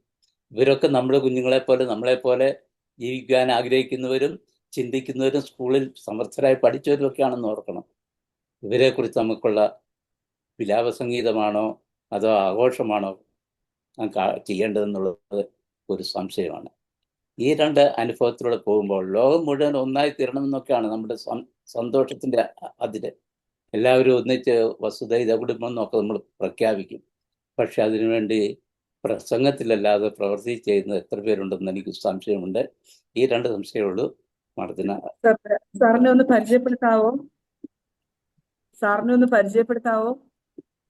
ഞാൻ ഞാൻ കോയമ്പത്തൂര് കർപ്പംകുളത്തിലാണ് പഠിപ്പിച്ചുകൊണ്ടിരുന്നത്, മലയാള ഗാനത്തിന്റെ. ഓക്കെ, സാറ് ചോദിച്ചതില് ഞാൻ ആദ്യം രണ്ടാമത്തെ ചോദ്യത്തിന് ഉത്തരം പറയാം. സാർ ഇത് പറയുമ്പം എന്റെ മനസ്സിലേക്ക് വന്ന ഒരു ഉത്തരം മലാല യൂസഫ്സായി ആണ്. കാരണം ഇടം നഷ്ടപ്പെടുന്ന, ആഗ്രഹിച്ച ഒരു ഇടം നഷ്ടപ്പെടുന്ന ഒരു സാഹചര്യത്തില് അതിനെ ചോദ്യം ചെയ്യാനായിട്ട് സ്വന്തം അപ്പന്റെ ഒരു സപ്പോർട്ടോടുകൂടി പോയി തലയ്ക്ക് വെടിയുണ്ട ഏൽക്കേണ്ടി വന്ന ഒരു പെൺകുട്ടി. അവളിലൂടെ ഇന്ന് ലോകം മുഴുവൻ, അല്ലെങ്കിൽ അഫ്ഗാനിസ്ഥാനില് വിദ്യാഭ്യാസം പുരോഗമിക്കുന്നു, ഒത്തിരിയേറെ പെൺകുട്ടികൾക്ക്. അപ്പം ചിലപ്പം നമ്മൾ സമൂഹത്തിൽ ഒറ്റയ്ക്ക് നിന്ന് പോരാടേണ്ട വരും. എങ്കിലും അതിൽ നിന്ന് പിന്നോക്കം പോകത്തില്ലെന്ന് നമ്മുടെ ഉള്ളിൽ തന്നെ ഒരു വാശി ഉണ്ടെങ്കിൽ എന്തെങ്കിലുമൊക്കെ ഒരു ചെറിയ മാറ്റങ്ങൾ കൊണ്ടുവരാനായിട്ട് നമുക്ക് പറ്റുമെന്ന് എനിക്ക് തോന്നുന്നുണ്ട്. കഷ്ടപ്പാടാണ്, പറയുമ്പം നല്ല കഷ്ടപ്പാടാണ്. സ്വന്തം ജീവൻ വരെ ചലഞ്ച് ചെയ്തിട്ടാണത് ആ ഒരു ചെറിയ മാറ്റം സാധിച്ചത്. അതുപോലെ ആർക്കെങ്കിലും ഒക്കെ ചിലപ്പം ചില കാര്യങ്ങളിൽ ചലഞ്ച് ചെയ്യാനൊരു മനസ്സ്, ഞാൻ വിശ്വസിക്കുകയാണ്, ചില സാഹചര്യങ്ങൾ ദൈവം തന്നെ കൊടുക്കും. കാരണം എന്നും എല്ലാ കാലത്തും മനുഷ്യരിങ്ങനെ മറ്റൊരാളാൽ ചവിട്ടി താഴ്ത്താനോ നിഷേധിക്കപ്പെടാനോ ഉള്ളൊരു സാഹചര്യം വരില്ല എന്നാണ് എൻ്റെ ഒരു ദൈവത്തിലുള്ള വിശ്വാസത്തിന്റെ ഭാഗമായിട്ട് ഞാൻ പറയുന്നത്. കാരണം എവിടെയും നമ്മൾ കണ്ടിരിക്കുന്നത് അങ്ങനെയാണ്. ചിലപ്പം ഒരാളായിരിക്കും ഒരു മാറ്റം കൊണ്ടുവരുന്നത്, അത് മറ്റുള്ളവർക്ക് ഒരു പ്രചോദനമായിട്ട് കത്തിപ്പടരാം. എനിക്ക് സാറ് പറഞ്ഞ ചോദ്യത്തിനകത്ത് കൃത്യമായിട്ട് ഉത്തരം വന്നോന്ന് എനിക്കറിയില്ല. എങ്കിലും ഇന്നവേ എനിക്ക് പെട്ടെന്ന് അങ്ങനെ പറയാനാണ് തോന്നിയത്. പിന്നെ സാറ് പറഞ്ഞ പോലെ ആദ്യത്തെ ചോദ്യത്തിന് കൃത്യമായിട്ട് നമ്മൾ പലപ്പോഴും പറയും വേലി തന്നെ വിളവ് തെന്നുന്നു. ഇപ്പം ട്രൈബൽ ഡിപ്പാർട്ട്മെന്റിനെ എടുത്തു കഴിഞ്ഞാല് ട്രൈബൽ വെൽഫെയറിന് വേണ്ടി ഓരോ വർഷവും ഇവിടുത്തെ ഗവൺമെന്റ് മാറ്റിവെക്കുന്ന തുക, ഇവരുടെ പേരിൽ ഒരു FD ഇട്ടാൽ മിനിമം 1.25 ലക്ഷം ഒരാളുടെ പേരിൽ ഉണ്ടാകും എന്നൊക്കെ ഇടയ്ക്ക് ഇങ്ങനെ മാധ്യമങ്ങളിലൂടെയൊക്കെ നമ്മൾ വായിച്ച് കേൾക്കുകയും ഒക്കെ ചെയ്തിരുന്നു. അപ്പം ഇവർക്ക് ഇടങ്ങൾ സൃഷ്ടിക്കാനായിട്ട്, അല്ലെങ്കിൽ അവരുടെ ഒരു സാമൂഹ്യമായ ക്ഷേമത്തിന് വേണ്ടിയിട്ട് ഇവിടെ ഇഷ്ടംപോലെ കാര്യങ്ങൾ ചെയ്യാനായിട്ട് വകയിരുത്തുമ്പോഴും ഇതെന്തുകൊണ്ട് ഇവരിലേക്ക് എത്തുന്നില്ല? അവിടെ നമ്മുടെ സിസ്റ്റത്തിന്റെ ഒരു പോരായ്മയാണ്. ആ സിസ്റ്റം ശരിയാക്കി എടുക്കേണ്ടത് എന്നാ പറയണ്ട, ഇപ്പം എനിക്ക് വേണ്ടി ശബ്ദം ഉയർത്തുന്നത് എൻ്റെ തന്നെ സഹജീവികളാണ്. പക്ഷെ അവരുടെ ഉദ്ദേശം അവരുടെ പോക്കറ്റ് വീർപ്പിക്കുകയും മറ്റൊരാളുടെ വയറ്റിലേക്ക് ചെല്ലേണ്ട ഭക്ഷണം തട്ടിയെടുത്ത് കൊണ്ടുപോവുകയാണെങ്കിൽ അവിടെ ആ ഒരു തിന്മയെ നമുക്ക് എങ്ങനെ നിർത്താൻ പറ്റും? കാരണം അവിടെ നമ്മുടെ നിയമങ്ങളും ചട്ടങ്ങളും ഒക്കെ കുറച്ചുകൂടെ സ്ട്രിക്റ്റ് ആകണം. കാരണം ഓരോ പൈസയ്ക്കും കൃത്യമായ ചോദ്യം ചെയ്യപ്പെടണം. അത് ഉപയോഗിച്ചോ അത് ദുരുപയോഗം ചെയ്തിട്ടുണ്ടെങ്കിൽ തീർച്ചയായിട്ടും പൊതുജനം അത് ചോദ്യം ചെയ്യപ്പെടണം. കാരണം നമ്മളൊക്കെ കണ്ടിരിക്കുന്ന പല റിവോൾട്ടിന്റെയും ഇത് കാണുന്നത്, ചൂഷണം ചെയ്യപ്പെടുന്നവര് ഗതി മുട്ടിക്കഴിയുമ്പം റിബലാകുന്ന ഒരു അവസ്ഥയുണ്ട് അല്ലെ? അവിടെയാണ് അത് ആ ഒരു ചോദ്യം ചെയ്യപ്പെടലിലൂടെ ചിലപ്പോൾ ഒരു മാറ്റം സാധ്യമാകും. കാരണം നമ്മുടെ സിസ്റ്റം കറക്റ്റ് ചെയ്യാതെ നമ്മളിവിടെ എന്ത് ചെയ്തെന്ന് പറഞ്ഞിട്ടും ഒരു കാര്യമില്ല. പക്ഷെ ചിലപ്പം സിസ്റ്റം മാറ്റണമെങ്കിൽ ഒരു ചോദ്യങ്ങളിൽ നിന്ന് അല്ലെങ്കിൽ ഒരു പ്രതിഷേധത്തിൽ നിന്ന് ചിലരുടെ കൂട്ടായ മുന്നേറ്റങ്ങളിലൂടെയൊക്കെ നമുക്ക് ഒരു മാറ്റം ചെറുതായിട്ടെങ്കിലും സാധിക്കും എന്ന് നമുക്ക് വിശ്വസിക്കേണ്ട വരുന്നു. സാറ് പറഞ്ഞ ജുഡീഷ്യറി പോലത്തെ കാര്യങ്ങളൊക്കെ ഇതുപോലെ ആരുടെയൊക്കെയോ പൈസയുടെ വലിപ്പം കണ്ട് മാറി മറിയുന്ന ഒരു സാഹചര്യമാണ്. നല്ല ഡെവലപ്മെന്റ് പ്രോജക്റ്റുകളായാലും ഒക്കെ നമുക്ക് ഇങ്ങനെ തന്നെ. കാരണം കഴിഞ്ഞ ദിവസം വിഴിഞ്ഞത്ത് പോയിട്ട് നമുക്ക് കണ്ടാൽ സഹിക്കില്ല. അവരുടെയൊക്കെ ഞാൻ പറയും, ഞാൻ അവർക്ക് പറഞ്ഞു, ഒരു ജന്മത്തെ സ്വപ്നമായി ഏതൊരു മനുഷ്യനും അവന്റെ വീട്, നല്ലൊരു കോൺക്രീറ്റ് കെട്ടിടം. നമ്മൾ ഈ കുഞ്ഞുനാളിൽ നമ്മളൊക്കെ വെക്കേഷൻ സമയത്ത് പഴയ നോട്ട്ബുക്കിന്റെ കാർഡ്ബോർഡ് എടുത്ത് വീടുകൾ പണിഞ്ഞ് കളിച്ചിരുന്ന ഒരു കാലം പോലെ അങ്ങനത്തെ ഒരു വീട് അത്ര പോലും ഉറപ്പില്ലാത്ത ഒരു അവസ്ഥയിൽ അതിന്റെ ചുവട് വരെ അടിച്ചുകൊണ്ട് തിരമാല അടിച്ചുകൊണ്ട് പോയെന്ന് പറഞ്ഞാൽ അത് ആ ഒരു വിഴിഞ്ഞം പോർട്ടിന്റെ കൺസ്ട്രക്ഷൻ, അദാനിയുടെ ആ വിഴിഞ്ഞം പോർട്ടിന്റെ കൺസ്ട്രക്ഷന്റെ ആഫ്റ്റർമാത്താണ് ഈ കണ്ടത്. അപ്പൊ അത് കാണുമ്പോൾ നമുക്കൊരു സങ്കടമാണ്. എവിടെയാ നമ്മുടെ ക്ഷേമത്തിന് വേണ്ടി നമ്മൾ തെരഞ്ഞെടുത്ത നമ്മുടെ ഭരണാധികാരികള് എന്ത് ചെയ്യുന്നു എന്നാണ് നമ്മൾ ചോദിക്കുന്നത്. എന്താണ് ഇതിനും ഒക്കെ ഓൾട്ടർനേറ്റീവ്? സയന്റിഫിക് ആയിട്ട് പല കാര്യങ്ങളും നമുക്ക് ചെയ്യാൻ പറ്റും, പക്ഷെ അതൊന്നും ആരുടെയും കൺസേൺ അല്ല. നമ്മളായിരിക്കുന്ന കാലം നമുക്ക് കീശ വീർപ്പിക്കുക എന്നാണ് പോളിസി എങ്കിൽ ഒന്നുമില്ല. ജനങ്ങള് കോടതിയാകുന്ന അതിനവരെ പ്രലോഭിപ്പിക്കുന്ന ഒരവസ്ഥയിൽ കൊണ്ട് നിർത്തുകയാണ്.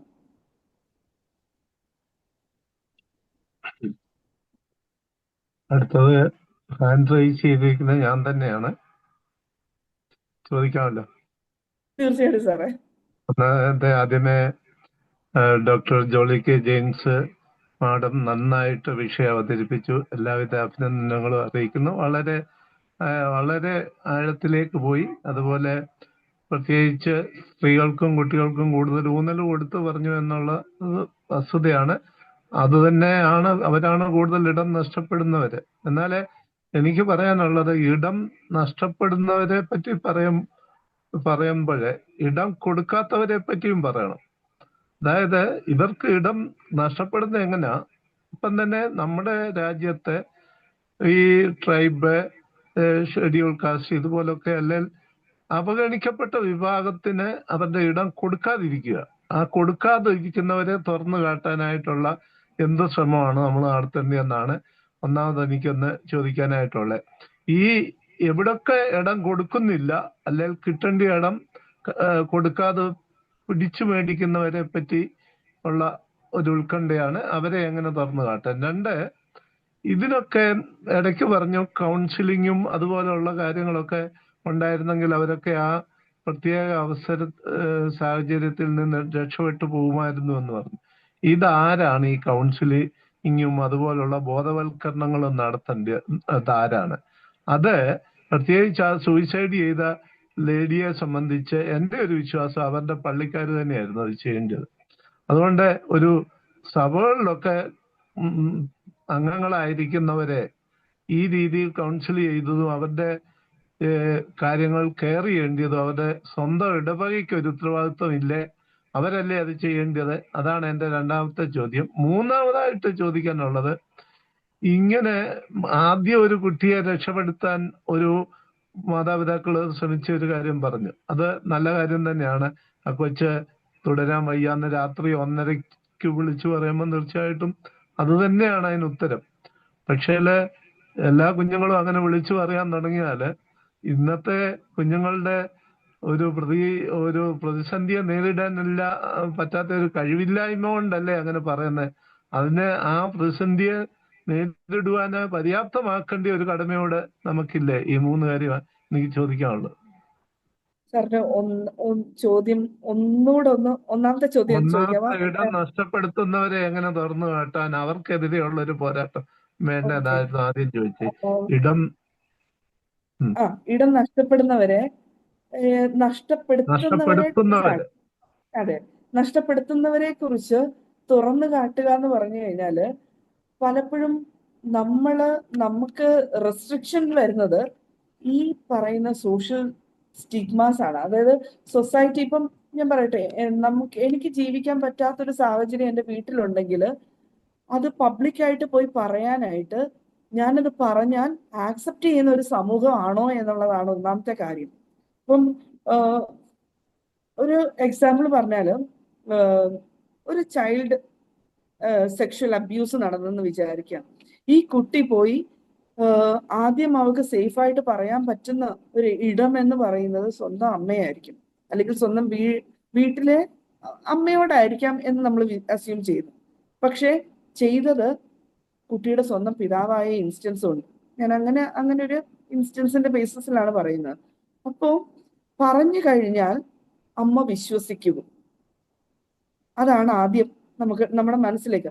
തീർച്ചയായിട്ടും കുട്ടിക്കും അവിടെ നമ്മൾ ഇതിനെക്കുറിച്ച് ഇപ്പൊ പോക്സോ ആക്ട് ഒക്കെ പഠിപ്പിക്കുമ്പോൾ നമ്മൾ പറയുന്ന ഒരു കാര്യമുണ്ട്, കുട്ടി പറയുന്ന എന്ത് കാര്യവും കരുതലോടെ കേൾക്കണം, ഗൗരവത്തോടെ കേൾക്കണം. അതിനെക്കുറിച്ച് ഇപ്പൊ പറയുന്ന അപ്പൊ തന്നെ ചെന്ന് ചോദിക്കാനോ പറയാനോ പിടിക്കാനോ ബഹളം ഉണ്ടാക്കാനോ അല്ല, അതിന്റെ സത്യാവസ്ഥ കൃത്യമായിട്ട് അറിയാനുള്ളൊരു സാഹചര്യവും മനസ്ഥിതിയും ഉണ്ടാക്കിയെടുക്കുക എന്ന് പറയും. അപ്പം കാരണം കുട്ടി പറയുന്ന ഒന്നും നമ്മൾ വിലയില്ലാതെ ആക്കി കളയുക എന്നല്ല. അപ്പൊ ഇവിടെ ഇതുപോലത്തെ സാഹചര്യങ്ങൾ വരുമ്പോഴും ഇടം നഷ്ടപ്പെടുന്ന ഒരു സ്ത്രീക്ക് എവിടെ നിന്നാണ് ഈ ഇടം നഷ്ടപ്പെടുന്നത്, അല്ലെങ്കിൽ ആരാണ് അവളെ ദ്രോഹിക്കുന്നത്, അല്ലെങ്കിൽ ആരാണ് അവൾക്ക് നഷ്ടപ്പെടുത്തി ഈ സാഹചര്യം ഉണ്ടാക്കി കൊടുക്കുന്ന ആ ആളെ കുറിച്ച് ഒരു കംപ്ലൈന്റ് പറഞ്ഞാൽ അവളുടെ വീട്ടില്, അവളുടെ ബന്ധുക്കള്, അവളുടെ സമൂഹം, അവളുടെ പള്ളി, ഇത്രയും ആൾക്കാര് വിശ്വസിക്കുവോ അല്ലെങ്കിൽ ആക്സെപ്റ്റ് ചെയ്യുവോ? കാരണം അതിലൊരു വ്യക്തിയെങ്കിലും ആക്സെപ്റ്റ് ചെയ്യുന്നെങ്കിൽ അവൾക്ക് അതിന്റെ ഡീറ്റെയിൽസ് ബാക്കിയും കൂടെ പറയാൻ പറ്റും, അല്ലെങ്കിൽ അവളുടെ സാഹചര്യങ്ങള് പറയാൻ പറ്റും. അപ്പം എനിക്ക് തോന്നുന്നത് ഇതുപോലെ നമ്മുടെ സമൂഹത്തില് ഇങ്ങനത്തെ ആൾക്കാരുണ്ടെങ്കിൽ അവരെ കുറിച്ച് പറയാൻ ഒരു കരുത്തും അത് കേൾക്കാനും അതിൽ ഇടപെടാൻ ഉള്ളൊരു, കാരണം നമ്മളൊരു പ്രശ്നത്തിൽ ഇടപെട്ട് കഴിഞ്ഞാൽ അത് പൂർത്തീകരിച്ചു കൊടുക്കണം. അല്ലാതെ അവര് പറഞ്ഞത് കേട്ടു, നീ അവിടെ പോയി പോലീസ് സ്റ്റേഷനിൽ കൊണ്ട് കംപ്ലൈന്റ് കൊടുക്കെന്ന് പറഞ്ഞതും കൊണ്ട് തീർന്നില്ല. ചിലപ്പോൾ അവൾക്ക് ആ പോലീസ് സ്റ്റേഷനിൽ പോണെങ്കിൽ അവളെ ആരേലും ഒരാൾ അവളെ കൂട്ടിന് പോണം. ഇത് ചെയ്യാൻ നമുക്ക് പറ്റുമോ? പറ്റണം. ആക്ച്വലി പറഞ്ഞാൽ അത് പറ്റണം.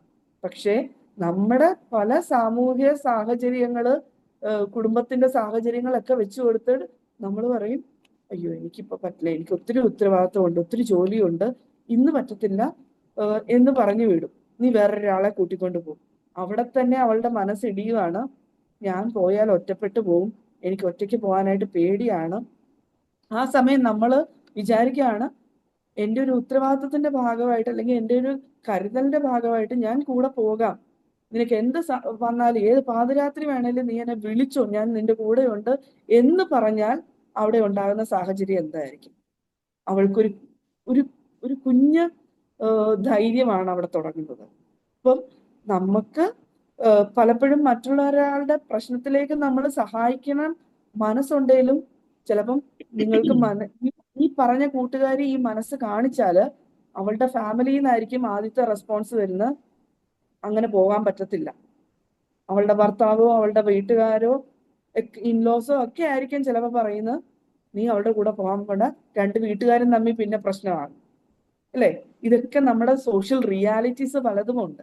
അപ്പൊ നമ്മള് എന്താ പറയുക, ഇങ്ങനത്തെ ആൾക്കാരെ വെളിയിൽ കൊണ്ടുവരണം. തീർച്ചയായിട്ടും അങ്ങനെ കൊണ്ടുവന്നാലേ ഈ പ്രശ്നം നമുക്ക് പരിഹരിക്കാൻ പറ്റത്തുള്ളൂ. പക്ഷെ അതിന് നമ്മൾ ചെറുതും വലുതുമായ സപ്പോർട്ടും കുറച്ച് കാര്യങ്ങൾ നമ്മൾ സാക്രിഫൈസ് ചെയ്ത് വേണം ചിലപ്പം ഇവർക്ക് സപ്പോർട്ട് കൊടുക്കേണ്ട, അതും നമ്മൾ ചെയ്യേണ്ടതാണ്.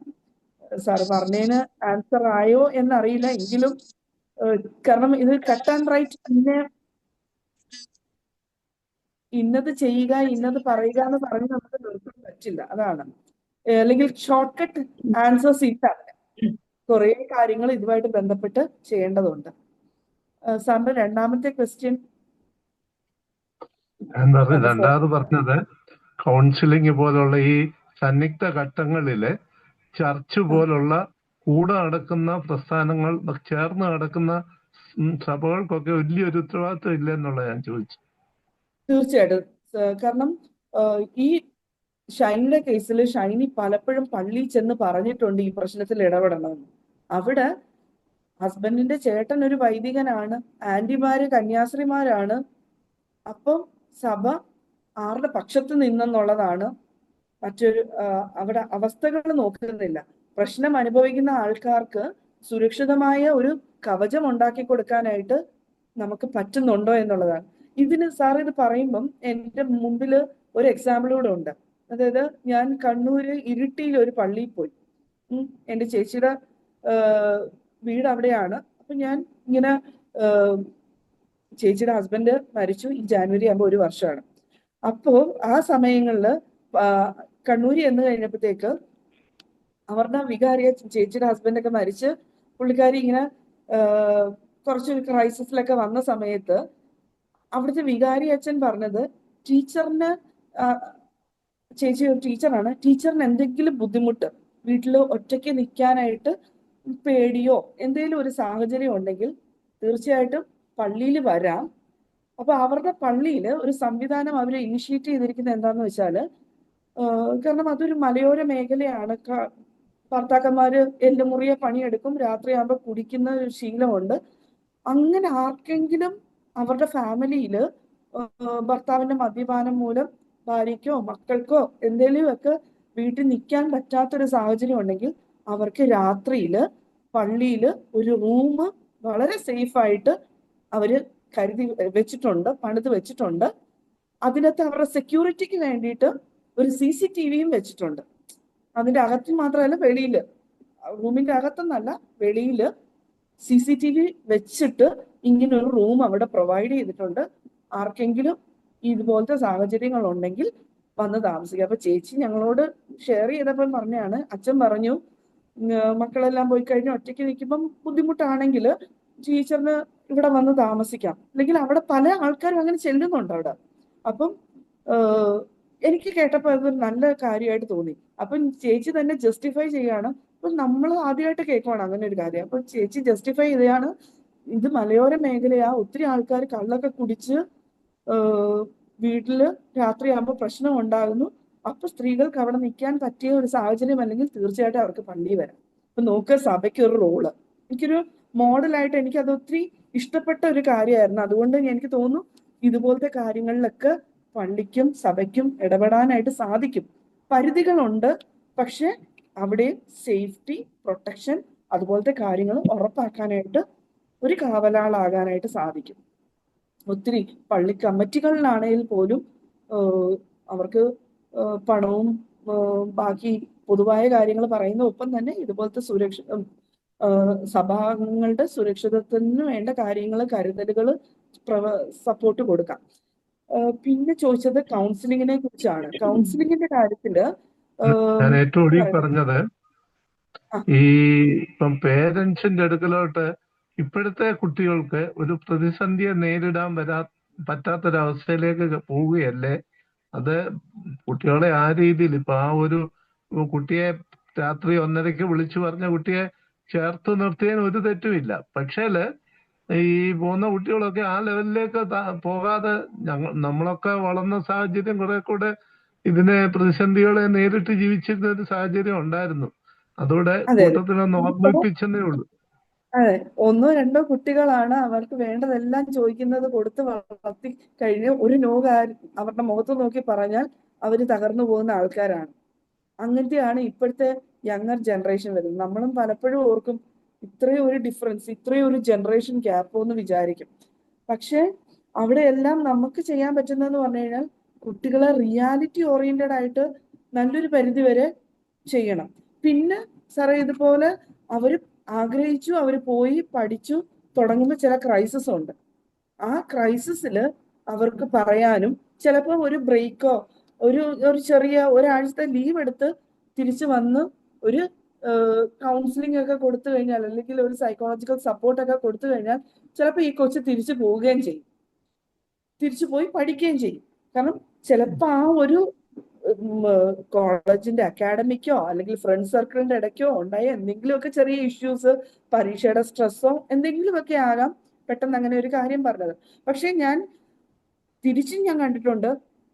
എൻ്റെ ഒരു ഫ്രണ്ടിന്റെ മകനാണ് 9ാം ക്ലാസ്സില്, അല്ല കൊച്ച് 7ാം ക്ലാസ് 8ാം ക്ലാസ്സിൽ പഠിക്കുമ്പം ആ കൊച്ചിന് എഞ്ചിനീയറിങ്ങിന്റെ കോച്ചിങ് തുടങ്ങിയ ഒരു കൂട്ടുകാരി എനിക്കുണ്ടായിരുന്നു. ഞാനത് കണ്ടിട്ട് അതിശയിച്ചു. ഞാൻ പറഞ്ഞ്, എൻ്റെ മോന്റെ കയ്യിൽ നിന്ന് ഇപ്പോഴും കളിപ്പാട്ടം മാറിയില്ലെന്ന് ഞാൻ തമാശക്കാണേലും പറഞ്ഞു. എന്ന് പറഞ്ഞാൽ അത്രത്തോളം കുഞ്ഞു 9ാം ക്ലാസ്. പക്ഷെ ഞാൻ വർഷങ്ങൾക്ക് ശേഷം എൻ്റെ ഒരു ബെസ്റ്റ് ഫ്രണ്ടാണ്, ആ കൊച്ചിനെ ഇവര് എഞ്ചിനീയറിങ്ങിന് തന്നെ ചേർത്തു. പുള്ളിക്കാരിയുടെ ഹസ്ബൻഡ് എഞ്ചിനീയർ ആണ്, മൂത്ത മകൻ എഞ്ചിനീയർ ആണ്. ഈ രണ്ടാമത്തെ കൊച്ചിനെ അവർ എഞ്ചിനീയറിങ്ങിന് കൊണ്ടാക്കി. ഈവൻ കോളേജിൽ നിന്ന് ഒളിച്ചോടി, എറണാകുളത്ത് പഠിക്കുന്ന കൊച്ച് ഒളിച്ചോടി കോയമ്പത്തൂരിൽ നിന്ന് ഇവര് അന്വേഷിച്ച് വിളിച്ചൊക്കെ വന്നപ്പോ അവസാനം ഇവൻ കോയമ്പത്തൂർ ഉണ്ടെന്ന് അറിഞ്ഞു. അപ്പൊ പുള്ളിക്കാരി എന്നെ വിളിച്ചിട്ട് ഒരു കൗൺസിലിംഗ് സപ്പോർട്ട് കൊടുക്കാനായിട്ട് ആരാ ഉള്ളതെന്നും പറഞ്ഞ് വിളിച്ചു. ഇത്രയെല്ലാം കഴിഞ്ഞിട്ട് അവനെ തിരിച്ചു കൊണ്ട് അവര് വീണ്ടും ഇതേ കോളേജിലാക്കി. ഇതും നമ്മുടെ മുമ്പിൽ കാണുന്നതാണ്. കാരണം അവന്റെ അഭിരുചി വേറെ എന്തോ ആണ്.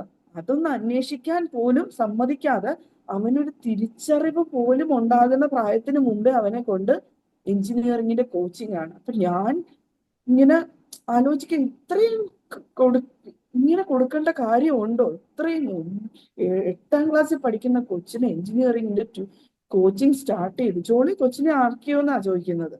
ഞാൻ പറഞ്ഞു അതൊന്നും ഇല്ല, അവൻ എന്താ വേണ്ടത് വെച്ചാൽ അവൻ ആ നേരത്ത് അപ്പൊ നോക്കാം എന്നുള്ള രീതിയിൽ നിന്നു. പക്ഷെ ഈ കുഞ്ഞിനെ കോച്ചിങ് കിട്ടിയ ആളാണ് ഫസ്റ്റ് ഇയർ ആയപ്പോ ഒളിച്ചു കൊടുക്കുന്നത്. നോക്കുക.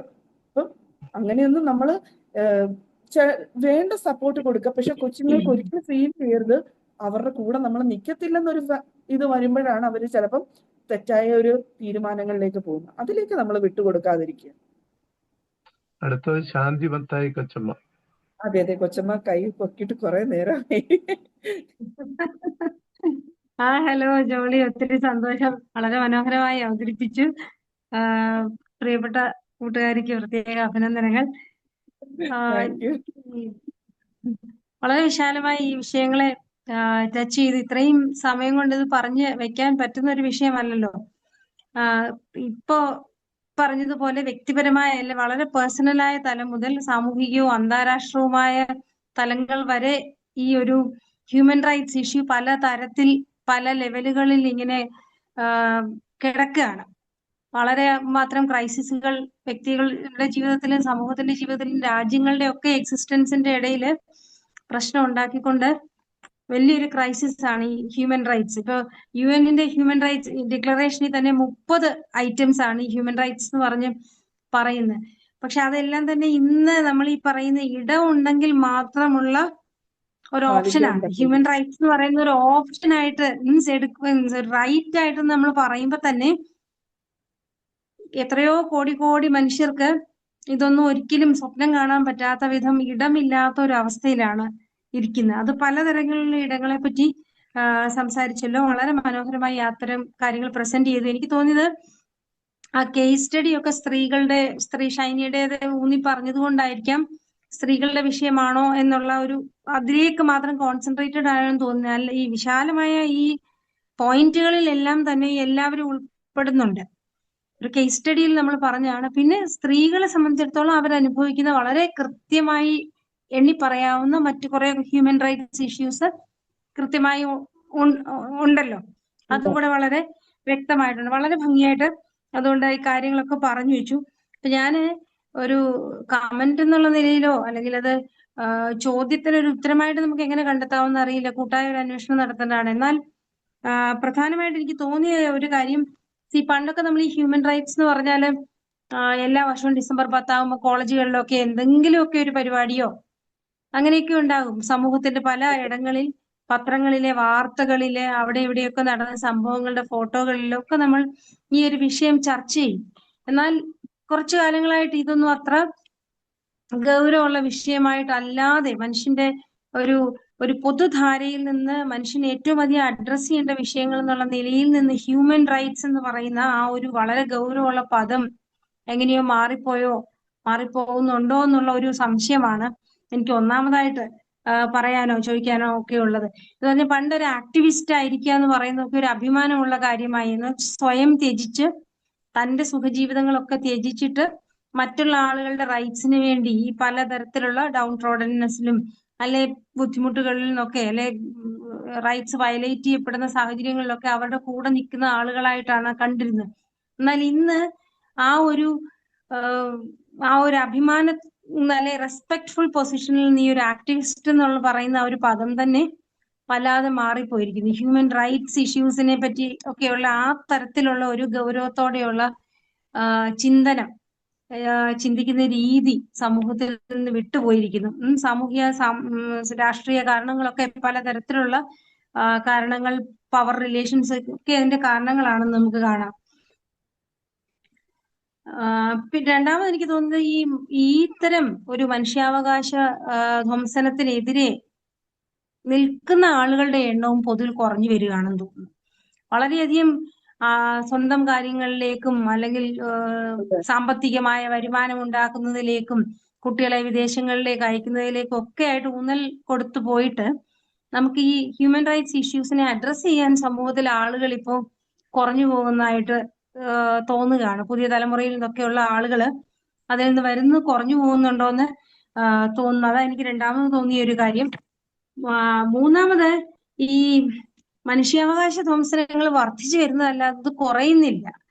അത് സിവിൽ വാറുകൾ മുതൽ ഒത്തിരിയധികം സോഷ്യൽ ഇഷ്യൂസ് മുതൽ റൈറ്റ്സ് നിഷേധിക്കപ്പെടുന്ന ആളുകൾ അപ്രൂട്ടഡ് ആയി പോകുന്ന, ഡിസ്പ്ലേസ്ഡ് ആയി പോകുന്ന,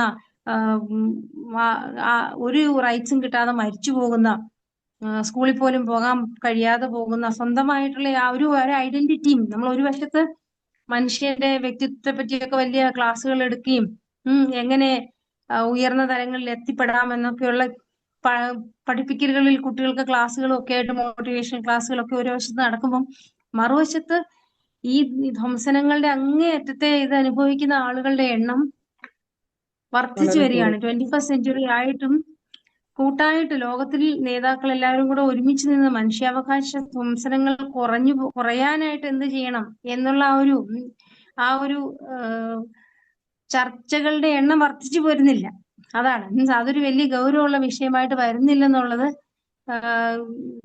ശ്രദ്ധിക്കപ്പെടേണ്ടതാണെന്ന് എനിക്ക് തോന്നുന്നു. നമ്മുടെ ഈ 3 കാര്യങ്ങളാണ് എനിക്കൊന്ന് പറയാനായിട്ടുള്ളത്. എനിക്ക് തോന്നി ശാന്തി കൊച്ചമ്മ പറഞ്ഞത് വളരെ വാലിഡ് ആയിട്ടുള്ള കാര്യങ്ങളാണ്. അതായത് എനിക്ക് പലപ്പോഴും തോന്നിയത്, പണ്ട് ഹ്യൂമൻ റൈറ്റ്സിനെ ഒരു വലിയ വിഷയമാക്കി കൊണ്ടുവന്നു. ഇപ്പം എല്ലാ സിലബസിന്റെയും ഭാഗമായിട്ട് അതിനെ അങ്ങ് മാറ്റി. അതിനെ അപ്പോൾ ഡൈല്യൂഷൻ ആയിപ്പോയി. അത് വല്ലാതെ അങ്ങ് എന്ന് പറഞ്ഞാൽ അത് ഇത്രയേ ഉള്ളൂ എന്നുള്ള രീതിയിൽ പിള്ളേരും എല്ലാവരും അതിനെ ഡൈല്യൂഷൻ ആക്കി. ഹയർ അതോറിറ്റീസ്, ഞാൻ പലപ്പോഴും എനിക്ക് തോന്നും, ഇപ്പൊ ഒരു കോളേജിന്റെ കാര്യത്തിലാണെങ്കിൽ ഒരു റിപ്പോർട്ടിന്റെ അകത്ത് ഹ്യൂമൻ റൈറ്റ്സ് അല്ലെ സസ്റ്റൈനബിൾ ഡെവലപ്മെന്റ് എന്നൊക്കെ പറഞ്ഞ് എന്തെങ്കിലുമൊക്കെ കയറ്റിക്കൊണ്ട് വരാൻ മാത്രം ഉപയോഗിക്കുന്ന ഒരു കാര്യം. പക്ഷെ ആ സമയം അവിടെ നടക്കുന്ന, അവരുടെ ഓരോ വാക്കിലും പ്രവൃത്തിയിലും നടക്കുന്ന ഈ ഒരു മനുഷ്യാവകാശ ധ്വംസനങ്ങൾ പലപ്പോഴും അതാണോന്ന് പോലും ഈ അധികാരികൾക്ക് തിരിച്ചറിവില്ലാത്ത തരത്തിലുള്ള പെരുമാറ്റങ്ങളാണ് നടക്കുന്നത്. കാരണം വേണ്ട ഗൗരവത്തോടെ ഈ വിഷയങ്ങള് നമ്മുടെ ചെറിയ ചെയ്തികളിൽ പോലും ഉള്ളത് കാര്യങ്ങൾ ആരും ക്ലിക്കാക്കുന്നില്ല. അതാണ് എനിക്ക് തോന്നുന്നത്. പലപ്പോഴും ലീസ്റ്റ് പ്രയോറിറ്റിയോടുകൂടി അല്ലെങ്കിൽ തമാശയോടെ അതങ്ങനെ തള്ളിക്കളയുന്ന ഒരു അവസ്ഥയാണ്. പക്ഷെ അനുഭവിക്കുന്ന ആൾക്കറിയാം ഇവർ ഈ പറയുന്ന തമാശയിൽ ആ വ്യക്തി എത്രത്തോളം മുറിയപ്പെടുന്നുണ്ടെന്നുള്ളത്. അത് പലപ്പോഴും പലയിടത്തും നിഷേധിക്കപ്പെട്ട് നോട്ടീസ് ചെയ്യപ്പെടാതെ പോകുന്ന ഒരു അവസ്ഥയാണ് കണ്ടത്. ഒത്തിരിയേറെ കാര്യങ്ങൾ ചെയ്യാനുണ്ട്. എന്നാ പറയുക, നമുക്കൊരു cut and right fine answer പറയാൻ പറ്റില്ല. ഇന്നത് ചെയ്താൽ സ്വിച്ച് ഇട്ടാൽ ലൈറ്റ് കത്തും എന്ന് പറഞ്ഞ പോലെ ഇന്നത് ചെയ്താൽ ഹ്യൂമൻ റൈറ്റ് പ്രൊട്ടക്ട് ചെയ്യപ്പെടാം എന്ന് പറയാനായിട്ട് നമുക്ക് പറ്റില്ല. പക്ഷെ ഓരോ സിറ്റുവേഷനും ഓരോ കൾച്ചറിനും ഓരോ വ്യക്തികൾക്കും അനുബന്ധിച്ച് ഇത് മാറിക്കൊണ്ടേ ഇരിക്കുകയാണ്. പക്ഷെ അത് വേണ്ട സമയത്ത് സാഹചര്യത്തിൽ അവനോൻ അതിനെ നോട്ടീസ് ചെയ്തൊന്ന് പ്രൊട്ടക്ട് ചെയ്യാനായിട്ട് ശ്രമിക്കുക. സപ്പോർട്ട് വേണം. കാരണം ഇതൊരു സംഘാതമായ പ്രവർത്തനത്തിലൂടെ അല്ലാതെ നമുക്ക് പലപ്പോഴും, കാരണം ഇതിനെ ആരെങ്കിലും ചലഞ്ച് ചെയ്താൽ അവരെ അടിച്ചമർത്താൻ പറ്റിയ പല എന്നാ പറയണ്ട പ്രേരണകളും പല സൈഡിൽ നിന്ന്, ഭീഷണി തുടങ്ങി, പൈസ തുടങ്ങി, ഡീഫെയിം തുടങ്ങി, പല കാര്യങ്ങളും ഇതിന്റെ ഭാഗമായിട്ട് കോൺസിക്വൻസ് വരാം. ഈ കോൺസിക്വൻസിനെ പേടിച്ച് പലരും ഓടിപ്പോവുകയാണ്, ഇതിൽ നിന്ന് തല ഊരി പോവുകയാണ്.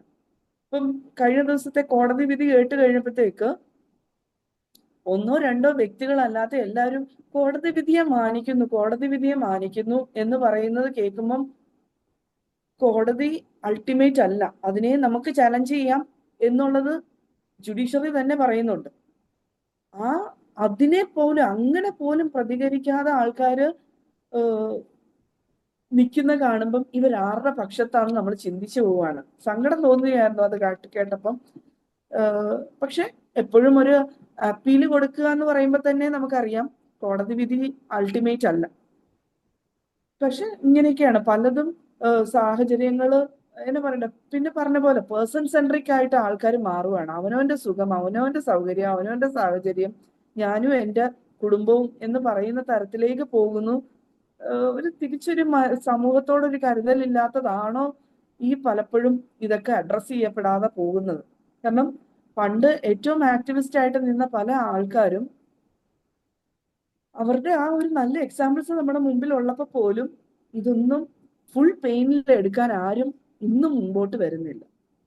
സംഘടനകൾ പലത് പറയുന്നുണ്ടെങ്കിൽ അവർ പോലും ഇതിനൊന്നും നിൽക്കാത്തൊരവസ്ഥയാണ്. ഞാൻ ഒരു സോഷ്യൽ വർക്കർ എന്നുള്ള ലെവലിൽ ചില ഇഷ്യൂസ്, ചൈൽഡ് റൈറ്റ്സുമായിട്ട് ബന്ധപ്പെട്ട ചില ഇഷ്യൂസ് CWCയുടെ ശ്രദ്ധയിലേക്ക് കൊണ്ടുവരാൻ വേണ്ടി ഒന്ന് ശ്രമിച്ചപ്പം അവര് പോലും at the earliest case dispose ചെയ്യുക എന്ന് മാത്രമാണ് അവരുടെ ഉദ്ദേശം. നിങ്ങൾക്ക് വിളിച്ച് അവർ ഫോൺ ചെയ്ത് ചോദിക്കുക, നിങ്ങൾക്ക് പ്രശ്നമുണ്ടോ? ഞങ്ങൾക്ക് പ്രശ്നമില്ല. അപ്പൊ പിന്നെ പരാതി കൊടുത്തവർക്കാണ് പ്രശ്നം. അവര് പെട്ടെന്ന് തന്നെ കേസ് വൈൻഡപ്പ് ചെയ്യുക എന്നുള്ളതാണ്. പക്ഷെ ശരിക്കും നമുക്കറിയാം ഈ കേസ് വൈൻഡപ്പ് ചെയ്യേണ്ടതല്ല. വർക്ക് ചെയ്യാനാണെങ്കിൽ അതിൽ ഒത്തിരി ചെയ്യാനുണ്ട്. പക്ഷെ ആര് ചെയ്യും? ഞങ്ങൾക്ക് കിട്ടിയിരിക്കുന്ന ഇൻസ്ട്രക്ഷൻ ഇങ്ങനെയാണ്, at the earliest case settle ചെയ്യും. അപ്പൊ പരാതി ഉണ്ടോ? ഇല്ല, തീർന്നു, ഫയൽ ക്ലോസ്. ഇങ്ങനെയാണ് പലപ്പോഴും പോകുന്നത്. നമുക്ക് ശരിക്കും ഉത്തരവാദിത്തപ്പെട്ടവർ പോലും അതിൽ നിന്ന് ഒഴിഞ്ഞു മാറുന്നത് കാണുമ്പോഴാണ് സങ്കടം വരുന്നത്. Thank you. അപ്പൊ നമുക്ക് വോട്ട് ഓഫ് താങ്ക്സിലേക്ക് ശാന്തി. സുനിലച്ഛനോട് ഒന്ന് റിക്വസ്റ്റ് ചെയ്യുന്നു, അത് കഴിഞ്ഞൊന്ന് പ്രാർത്ഥിക്കണമെന്നും രാജുവഞ്ചേരി അച്ഛൻ ഒന്ന് ആശീർവാദം പറയണമെന്നും കൂടെ റിക്വസ്റ്റ് ചെയ്യുന്നു. ഒരു പ്രാവശ്യം കൂടെ എല്ലാവർക്കും നമസ്കാരം. വളരെ മനോഹരമായ ഒരു സെഷൻ ഇവിടെ അവസാനിക്കുകയാണ്. നമ്മുടെ light to light Marthoma study ഫോറത്തിന്റെ 282ാമത്തെ സെഷൻ. മനുഷ്യാവകാശ ദിനത്തോട് ബന്ധപ്പെട്ട് എന്റെ ഇടം നഷ്ടപ്പെടുമ്പോൾ when I lose my space എന്ന് പറയുന്ന വിഷയത്തെ അധികരിച്ച് വളരെ നല്ലൊരു സെഷൻ നടക്കുകയുണ്ടായി. അപ്പോൾ വളരെ വേഗത്തിൽ ഇതിൽ പങ്കെടുത്ത എല്ലാവർക്കും നന്ദി പറയട്ടെ. ഇന്നത്തെ മീറ്റിംഗ് തുടക്കത്തിൽ പാട്ട് പാടുകയും അതുപോലെ തന്നെ പ്രാർത്ഥന നിർവഹിക്കുകയും ചെയ്തത് ശ്രീമതി സിനി ഷിബു ആണ്. സിനിയോടുള്ള പ്രത്യേക സ്നേഹവും നന്ദിയും അറിയിക്കുന്നു. മോഡറേറ്ററായി ഇന്ന് പ്രവർത്തിച്ചത് നമ്മുടെ പ്രിയപ്പെട്ട ശാന്തകൊച്ചുമ്മയാണല്ലോ. ശാന്തകൊച്ചുമ്മ ലൈറ്റ് ടു ലൈറ്റിന്റെ ഒരു പ്രധാനപ്പെട്ട ആളാണല്ലോ. നമ്മുടെ ഒരു വളരെ സീനിയറായ വ്യക്തിയും പലതരത്തിൽ മനുഷ്യാവകാശ വിഷയങ്ങളുമായിട്ട് ബന്ധപ്പെട്ട ഇടപെടലുകൾ നടത്തിയിട്ടുള്ള ആളുമാണ്. കൊച്ചുമ്മ വളരെ മനോഹരമായി ഇന്നത്തെ സെഷൻ മോഡറേറ്റ് ചെയ്തു. വളരെ സ്നേഹത്തോടെ light to light Marthoma study ഫോറത്തിന്റെ പേരിൽ കൊച്ചുമ്മയോടുള്ള പ്രത്യേക നന്ദിയും സ്നേഹവും അറിയിക്കട്ടെ. ഇന്നത്തെ മെയിൻ ടോക്ക് നിർവഹിച്ചത് ഡോക്ടർ ജോളി കെ ജെയിംസ്. എത്ര ഭംഗിയായാണ് വിഷയം അവതരിപ്പിച്ചത്. ഇതിന്റെ വിവിധ വശങ്ങളെ സമഗ്രമായി പ്രതിപാദിപ്പിച്ചുകൊണ്ട്, ഇത്രയും വലിയ വിശാലമായ വിഷയമാണെന്ന് നമുക്കറിയാം, വളരെ ചുരുങ്ങിയ സമയം കൊണ്ട് ഇത്രയും അധികം ചർച്ചകൾക്ക് വഴിതെളിക്കത്തക്ക വിധത്തിൽ വിഷയത്തെ ക്രമീകരിച്ചുകൊണ്ട് സംസാരിച്ചു. വളരെയധികം ഉദാഹരണങ്ങളോടുകൂടെ, കേസ് സ്റ്റഡിയോടുകൂടെ വിശദമാക്കി കാര്യങ്ങൾ മനസ്സിലാക്കാനായിട്ട് ശ്രമിച്ചു. അതുപോലെ തന്നെ ഓപ്പൺ ഫോറത്തിലെ ചോദ്യങ്ങൾക്ക് വളരെ ഭംഗിയായിട്ട് മറുപടി പറയുകയും കൂടുതൽ ഉദാഹരണങ്ങളും കൂടുതൽ ഈ ഹ്യൂമൻ റൈറ്റ്സ് ഇഷ്യൂസിന്റെ വശങ്ങളും അതിലൂടെയൊക്കെ വീണ്ടും ഊന്നി പറയുവാനും കൊണ്ടുവരുവാനും തന്റെ സ്വന്തം ഇടപെടലുകളെ പറ്റിയൊക്കെ സംസാരിക്കാനും ഒക്കെ സാധിച്ചു. ഡോക്ടർ ജോളിക്ക് പ്രത്യേക നന്ദിയും സ്നേഹവും അറിയിക്കട്ടെ. തുടർന്നുള്ള അവസരങ്ങളിലും ഏറ്റവും ശക്തമായി തന്നെ ഹ്യൂമൻ റൈറ്റ്സ് ഇഷ്യൂസിൽ ഇടപെടുന്നതിനും തന്റെ അധ്യാപന ജീവിതത്തിലും ഒക്കെ ഏറ്റവും ഭംഗിയായി കാര്യങ്ങൾ ചെയ്യുന്നതിനും ഇടയാകട്ടെ എന്ന് പ്രാർത്ഥിക്കുന്നു. പ്രത്യേകം നന്ദി വീണ്ടും.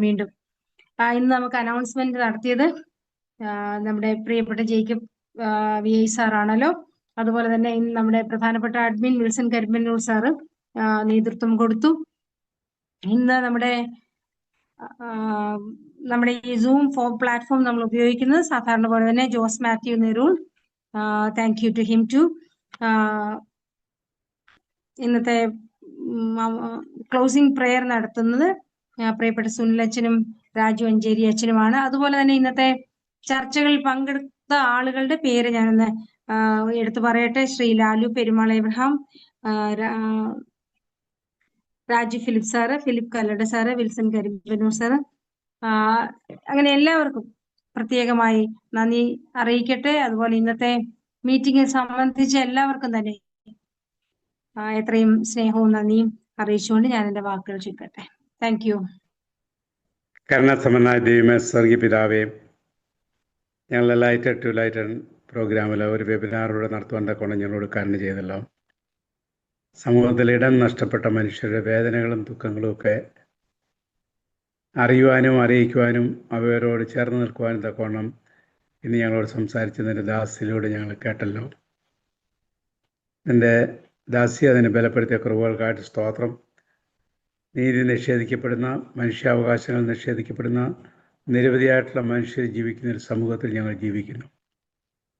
ഞങ്ങളുടെ ഉത്തരവാദിത്വങ്ങളെക്കുറിച്ച് കൂടുതൽ ബോധ്യത്തോടും ജാഗ്രതയോടും കൂടി ഈ സമൂഹത്തിൽ ജീവിപ്പാൻ ഞങ്ങളോട് കരുണ ചെയ്യണമെന്ന് പ്രാർത്ഥിക്കുന്നു. ഇന്നത്തെ ചർച്ചകളിലൊക്കെ പങ്കെടുത്തവർക്കായിട്ട് നന്ദിയോടെ സ്തോത്രം. വീണ്ടും കൂടി വരുമ്പോഴേയും അവിടുത്തെ ചിറകടിയിൽ ഞങ്ങൾക്ക് അഭയം നൽകണമേ. യേശുവിൻ നാമത്തിൽ ഞങ്ങൾ പ്രാർത്ഥന കേൾക്കണമേ. ആമേൻ. ആമേൻ. പിതാവായ ദൈവത്തിൻ്റെ സ്നേഹവും ഏകജാതനായ പുത്രൻ്റെ കൃപയും പരിശുദ്ധ റൂഹയുടെ സംബന്ധവും സഹവാസവും നാം എല്ലാവരും കൂടിയും ഇന്ന് വരെ ഉണ്ടായിരിക്കുമാറാകട്ടെ. ആമേൻ. ആമേൻ.